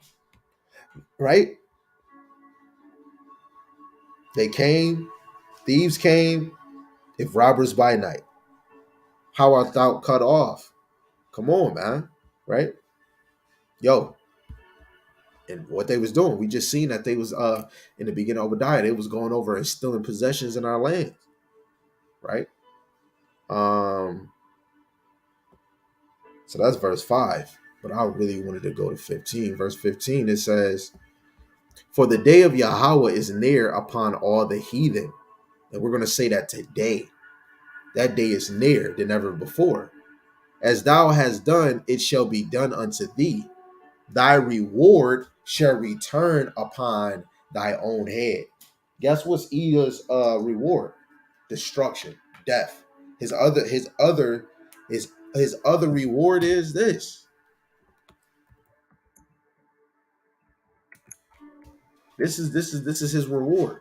This is a just reward. Revelations, and it's saying, "If any man have an ear, let him hear. He that leadeth into captivity shall go into captivity." Right? And you see, uh, Esau watched us go into the Babylon exile, into Babylon captivity. They didn't do a damn thing. If the Babylonians, guess what? They're going into captivity. The Assyrians, if they're going into captivity. The Persian Medes, if you're to say you're going to captivity. The Greeks, you're going to captivity. The Hamites, captivity. Moab, captivity. Ammonites, captivity. The freaking fake Jewish people, captivity. Right? Muslim captivity. "And he that killeth with the sword and must be killed with the sword, here is the patient in the face of the saint." We're patiently waiting for this, but we have to go through these other trials and tribulations before we can see that great and beautiful day, right? Let's go back to Obadiah. We already know it's one chapter. We're going to drop down to verse 10, and we're going to read to verse 16, right? So verse 10, it says, "For thy violence against thy brother Jacob, shame shall cover thee." Right? And we talking about that same anger, hatred, violence attitude he had since the day Jacob got blessed with his blessing that he basically sold by his birthright. "And thou shalt be cut off forever. In the day that thou stoodest on the other side, in the day that the strangers carried away captive his forces," this is the Babylon exile, 586 BC, "and foreigners enter into his gates and cast lots upon Jerusalem, even thou waste as one of them." Right? So Esau was moving just like one of them damn strangers that like one of them foreigners that went into our land. Right?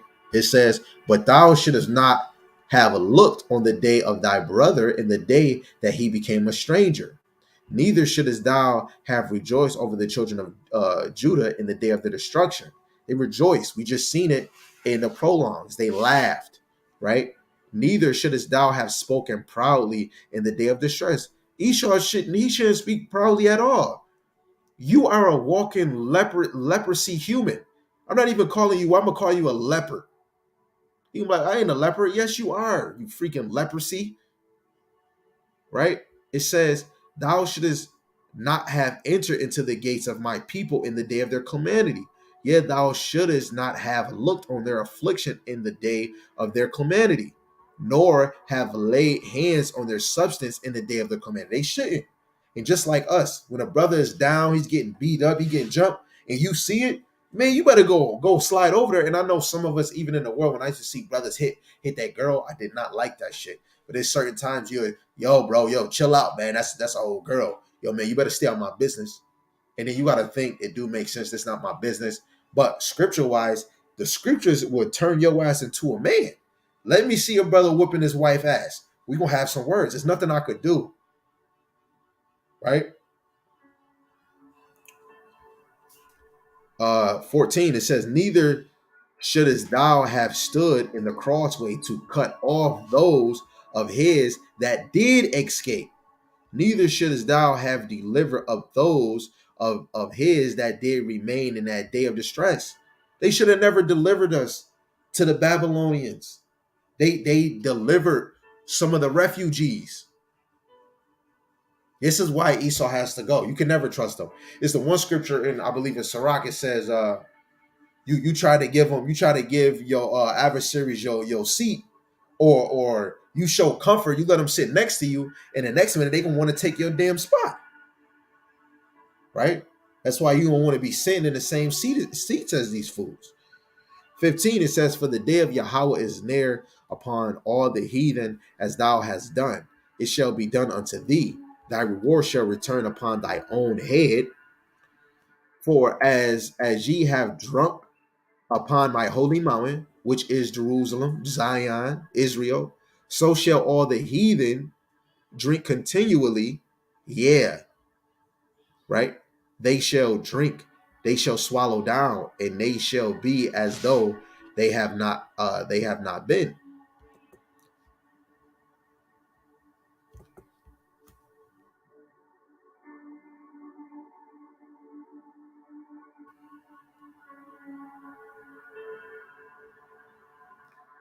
Right.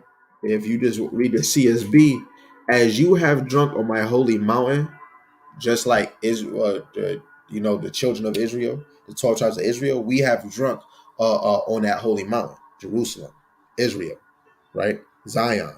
So all the nations will drink continually. They will drink and go down and be as though they had never been, that they have never been who they was, right? So all these other nations is devouring, drinking that sweet milk and honey nectar out of our damn holy mountain, just like we did. That should make you upset, right? That should make you want to go hard to serve the Lord even more, right? Let's go. Let's go to verse 18. It says, "In the house of Jacob shall be a fire."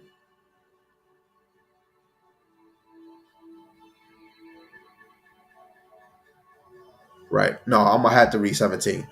"But upon Mount Zion shall be deliverance." They're going to be miserable for that. "There shall be holiness, and the house of Jacob shall possess their possessions." They're going to be miserable. And the possessions is definitely going to be our land, but our possessions is going to be the nations. Let's see if they'll give me that cross reference for that. Possess. Nope. We'll just keep going. It say, "In the house of Jacob shall be a fire. In the house of Jacob shall be a fire." And that's going into the 12. That's going into Judah, Benjamin, Levi, and the house of Joseph a flame. Right, so that's going into the northern kingdom, because Joseph, basically Ephraim, is the head of the northern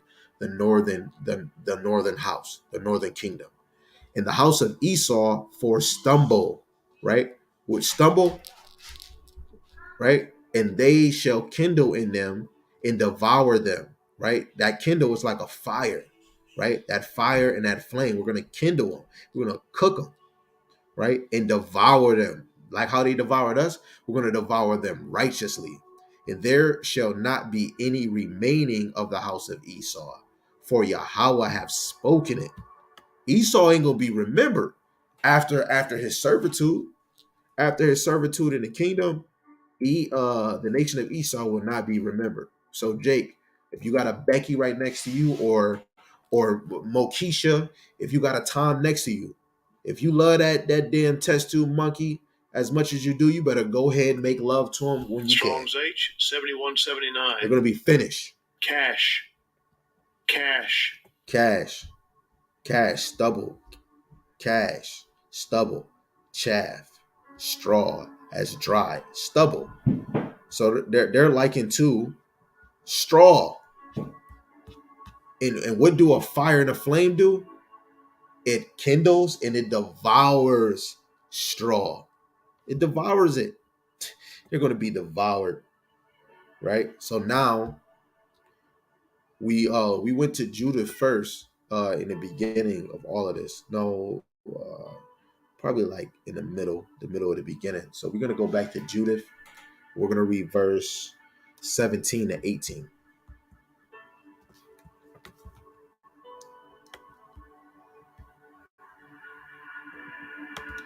I'm surprised nobody, had preset or, wanted to ask a question. I'm surprised, but all praises, right? This is Judith the 5th chapter, verse 17 to 18. It says, "And whilst they sinned not before their power, they prospered." So When we didn't sin before Yahweh Shema Shai, he could see all things, we prospered, right? Because the God that hateth iniquity was with them, right? He's not with us right now, but the hopeful elect, the men out here that the comforter, the spirit of Hamashiach Yahweh Shai is abiding in, the Lord is allowing us to do things that's pleasing to Yahweh Shem Shai, right? It says, but when they depart from the way which he appointed them, and that even goes for us being in this ministry. If we depart from the way that we're in right now, they were destroyed in many battles very sore. That's why we got to be building right back up, because our nation is broken down. We're still spiritually bruised. That's why a lot of us don't want to take the Bible and say, oh, they was using that in slavery. Don't you know they were using a slave Bible and they deleted scriptures? There's no deleted scriptures in here. Nope, I don't trust it. White man wrote it. Show me. Oh, I'm gonna go here. We're destroyed. We don't want to even trust our own people, but I'll trust the nigga come up and give me some weed, not knowing if he put angel dust on that mother sucker, right? We'll believe some folly. We don't want to take in the truth. And were laid captives into a land that was not theirs, and the temple of their God was cast to the ground, right? And their cities were taken by the enemies, right? Our temples is broken down. That's why we can't do some of the things that we will fulfill that deals with the temple. And people be like, why don't you go back home? Nigga, we can't. Their cities were taken by the enemies. Why would I go back to my homeland and the enemies is taking it over? I'm not changing the tweak. If I was changing the tweaking of an eye, everybody in there would be smacked. One man would chase 1,000 or chase 500, chase 100. They all would get smacked if I was changing the tweaking of an eye. If the Lord gave me to go, if He is like a bar, I need you to go. Just take one of your brothers with you. I would call Yarmayan, the Edomite slayer, faster than you could call speed dial. So when y'all saying go to your own land, we can't. And when I want to go to my own land, I want to rule it. I want to take it back over. I want to polish it and put it the way it's supposed to be. Me, myself, I can't do that. I need the power. I need Yahweh Shem Yahweh Shai, man. I need him to give me the light. Now, let's get a preset to slowly back up the whole Obadiah and what we just read in Judah, right? Let's go to 2 Kings, chapter 25. We'll start at verse 9 to 11, right? And what we read in the prologues of Obadiah, the exile, and through the scriptures, it should all just hit you right in the head, right? 2 Kings, the 25th chapter, verse 9 to 11.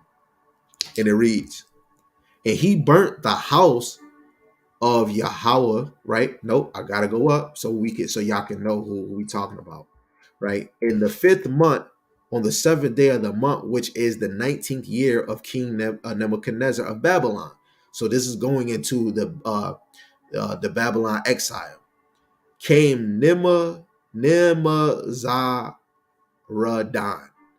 captain of the guard, a servant of the king of Babylon, unto Jerusalem, right? And he burnt the house of Yahweh in the king's house, in all the houses of Jerusalem, in every great man's house burnt he with fire.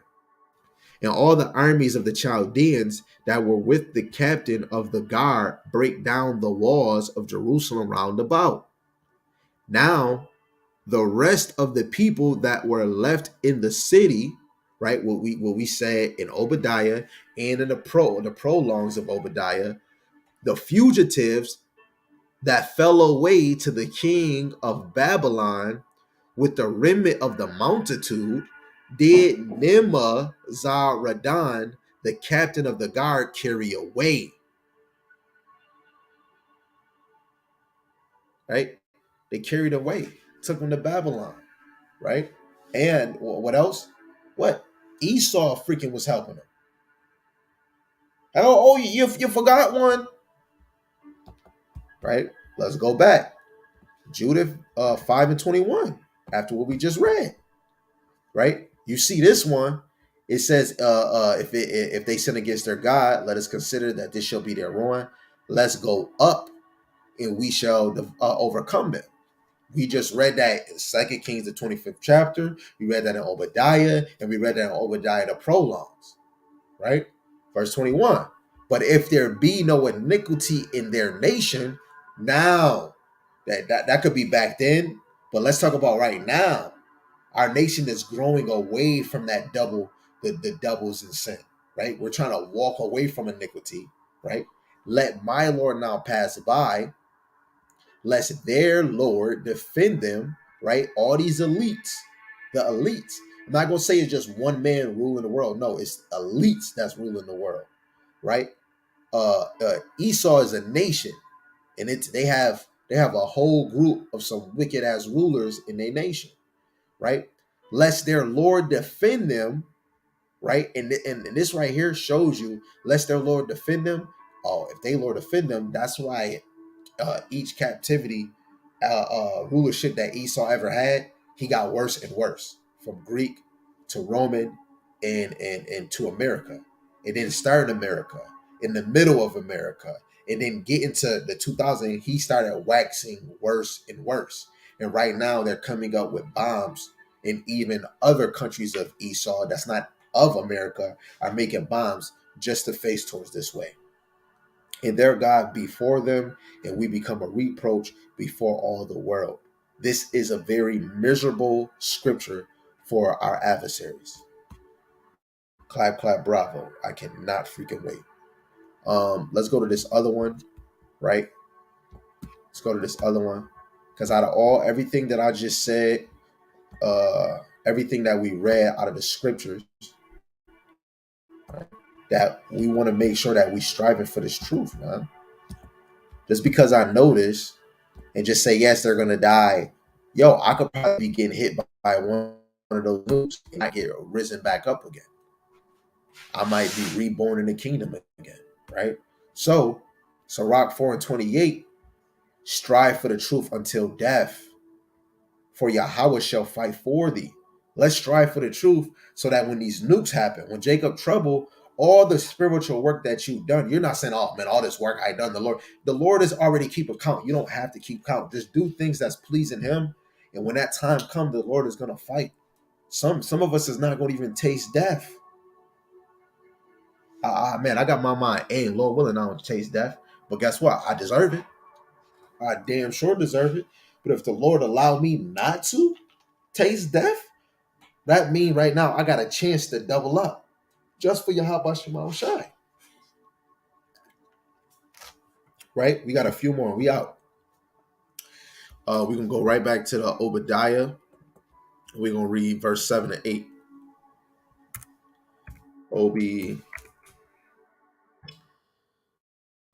Not 7 and 8. We're going to read 8 and 9. Obadiah, the first chapter, verse 8. It says, Shall I not in that day, says Yahweh, even destroy the wise men out of Edom? Right? These scientists, these freaking white scholars, these judges, right? The Lord is going to even destroy the wise men out of Edom and understanding out of the mount of Esau. So now they about to have minds like cavemen, right? And thy mighty men owed to men, right? And this is a person. This was a person too, right? And it's a place shall be dismayed to the end that everyone in the mount of Esau might be cut off by slaughter. Right? You go to Isaiah 14 chapter verse 21, it tells you to prepare slaughter. Right? And it was just a few words I want to check out. O Taman and the mount. Because some of us might think all Isa is in East, he's in Edom or he's in Basra. No, things change. We're in modern time. 8487. Taman. So O Taman, that's the south. And what it goes into, son of Eliphaz, grandson of Esau. So Taman is a grandson of Esau, the one of the dukes. Dukes is captain of Edom, right? So this might be a capital, you know what I'm saying? They say the tribe descended from one note for the wisdom of its people. The reign occupied by the descendant of one located east of Idumea. See, Tamin, the name of two Edomites, and of the region and descendants of one of them, south. Right? So this is south. What did it say? It said, "And thy mighty men owe to men." Right? So it could be talking about the men that is on the south or the east of Idumea. Right? Damn it. Not that one. Right? And Esau's new Idumea, his new mount, his new seer would be Babylon the Great. Strong's H 2022. Hair. Right? Just like Europe. Right? Mountain, hill country. Right? Mount stands for hill, mountain, hill country, mount, a mountain or range of hills, sometimes figurative, hill country, mountain, right? That is in ancient time, they were at the place. Now it's more of a spiritual place, and that is America, because this is their headquarters. America is the face. Just like in ancient times, Salakia, I'm stretching. In ancient time, the face of Esau was Mount Seir, the headquarters Basra, right? Let's get this, and then we can close out. Hebrews, the 10th chapter, verse 25. And we're gonna read this one in LOOT. 10, Hebrews 10 and 25, and it reads, "And let us not neglect our meeting together, as some people do, but encourage one another, exhort one another, especially now that the day of his returning is drawing near." Right now, you should be doing sit downs. You should be going out to the highways and byways. It doesn't matter if you talking to the wind or if you talking to people. The word is not gonna go unavoided. And every man that is teaching actual truth, majority of the men are recording on a phone or a camera, and they're gonna post it on their social media. Guess what? The word is still gonna go out.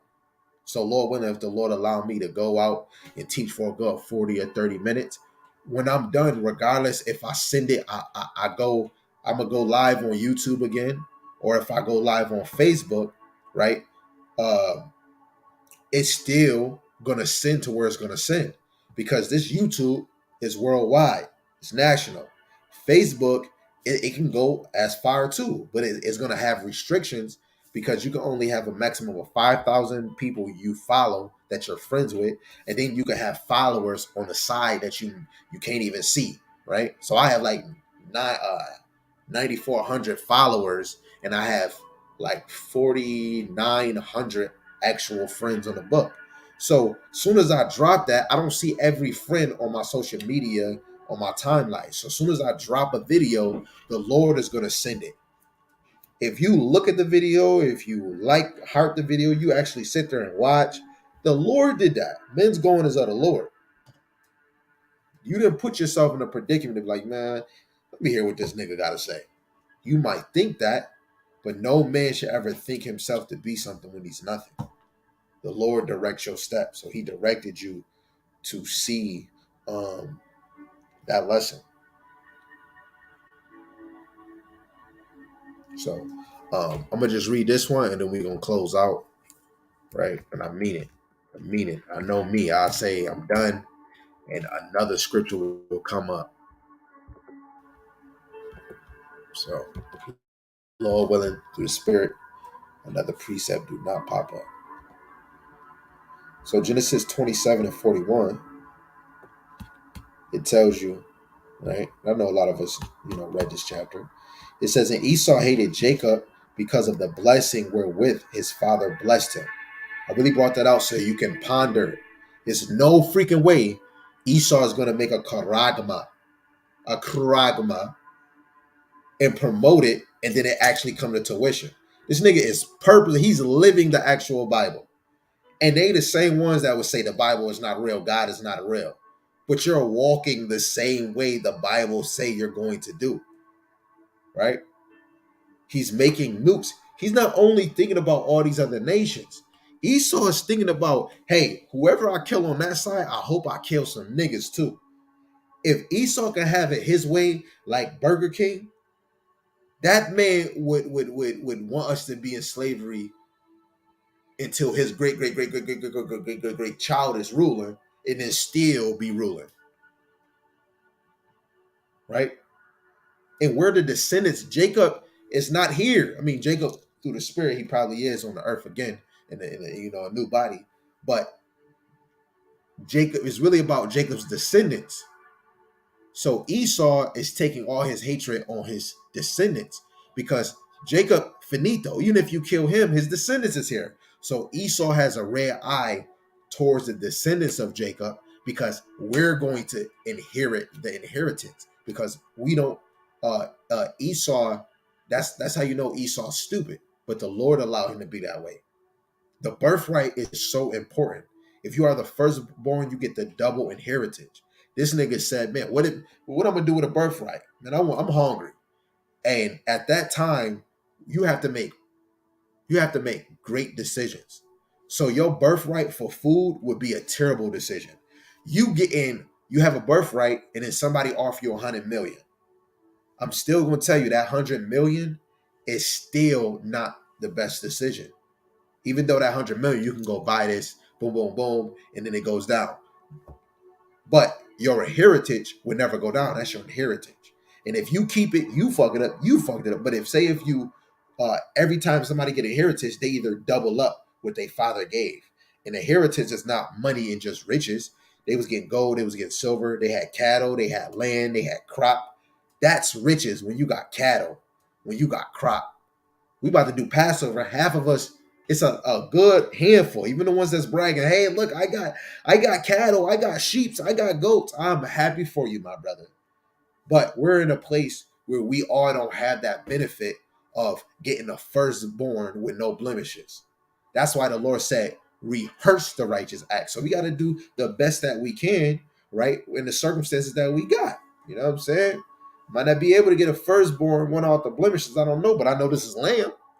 You know what I'm saying? And the Lord gonna have the Lord is the one that has the compassion and the mercy because we're rehearsing the righteous acts, right? So he despised this.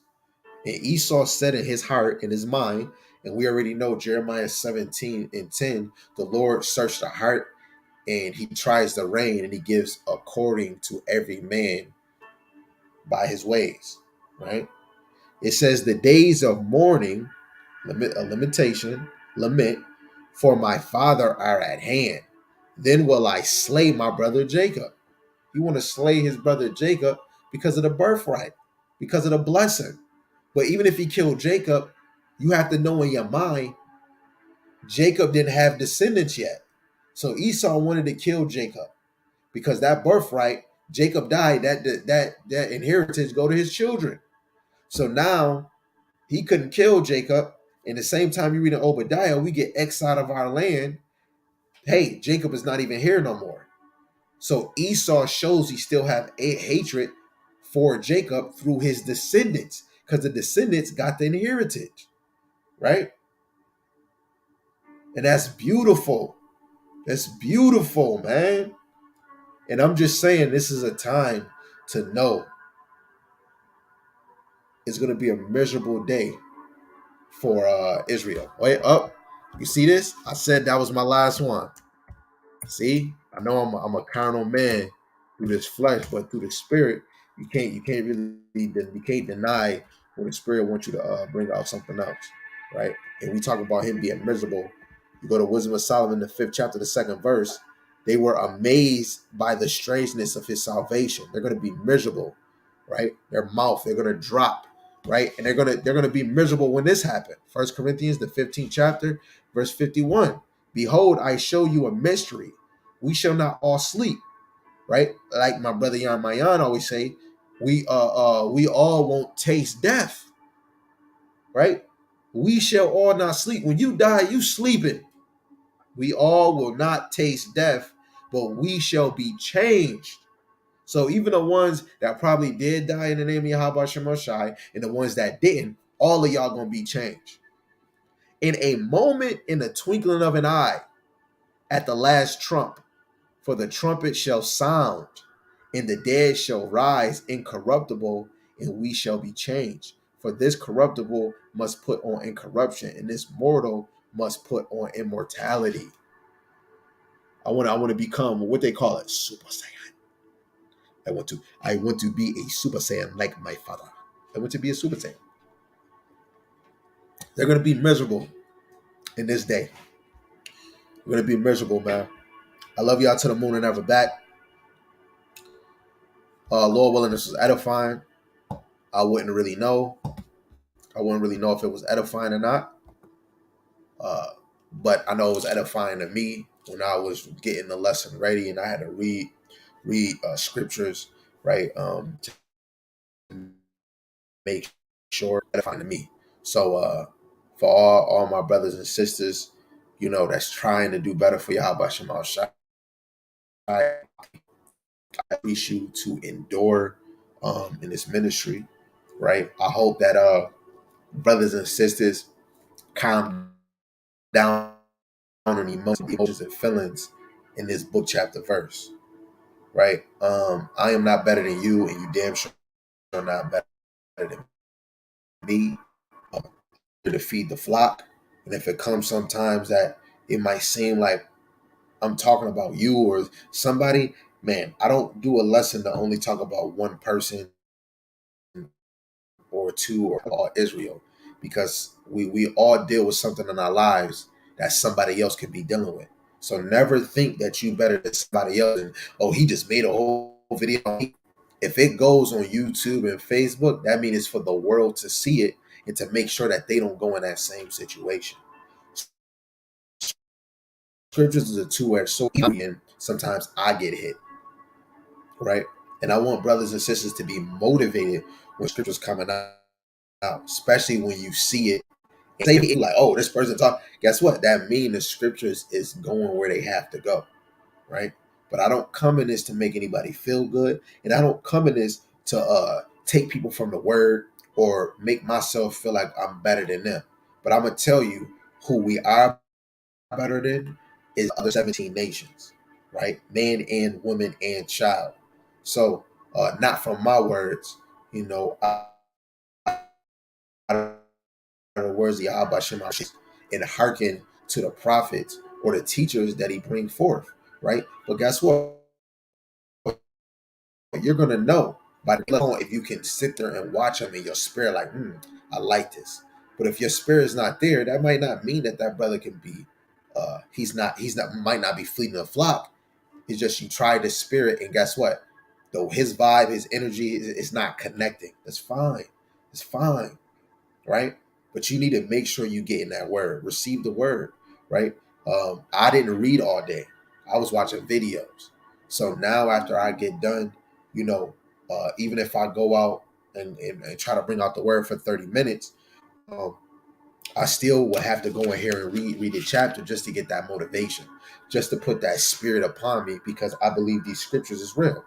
I believe the scriptures, when you read them and you're trying to read them in truth, a spirit of Hamashiach Yahushua will abide in you, right? But after you're done reading, whatever you do with that, if you think and you change your mind away from God, that spirit might leave you, because the spirit of knowledge will just always keep growing, or it will comfort your spirit, right?